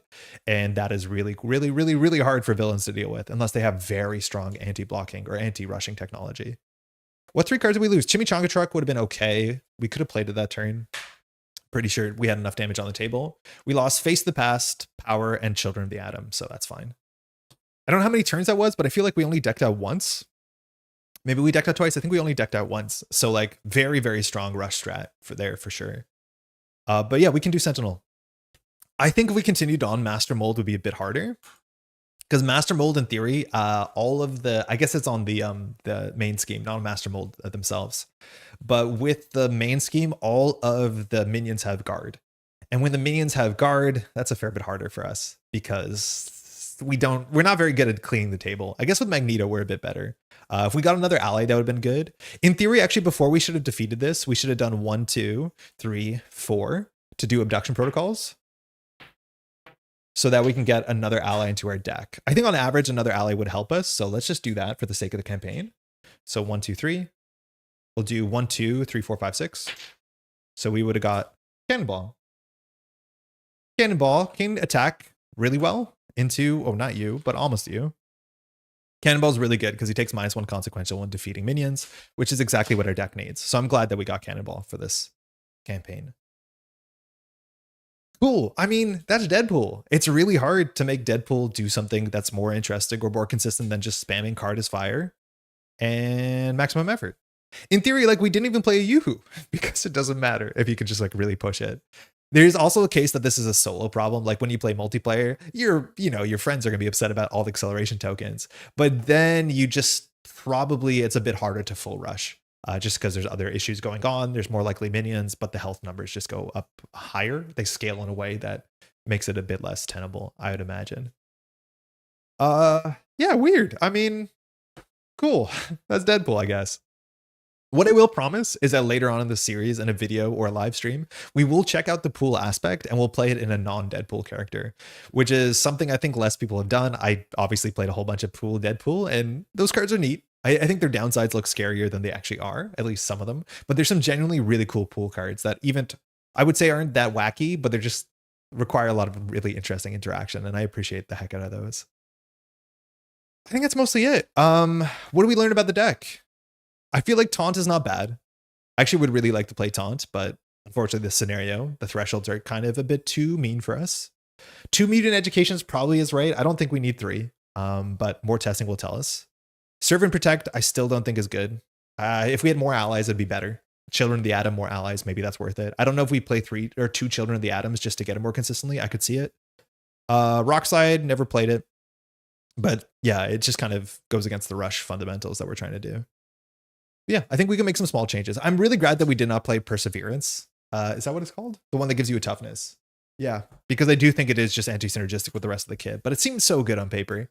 And it's just so fun to always start an alter ego and jump back up and keep going over and over and over again. That's it. Again, next weekend, there will be no stream because we'll be out in Edinburgh in Scotland doing commentary at the Netrunner World Championship. If you want to drop by, even if you don't know the game, it is my job and my fellow casters' jobs to try and make the game approachable enough. And I promise you, the game is pretty special if you want to give it a shot. It's entirely free to play as well. So if you want to get in, it's a great time always to get in.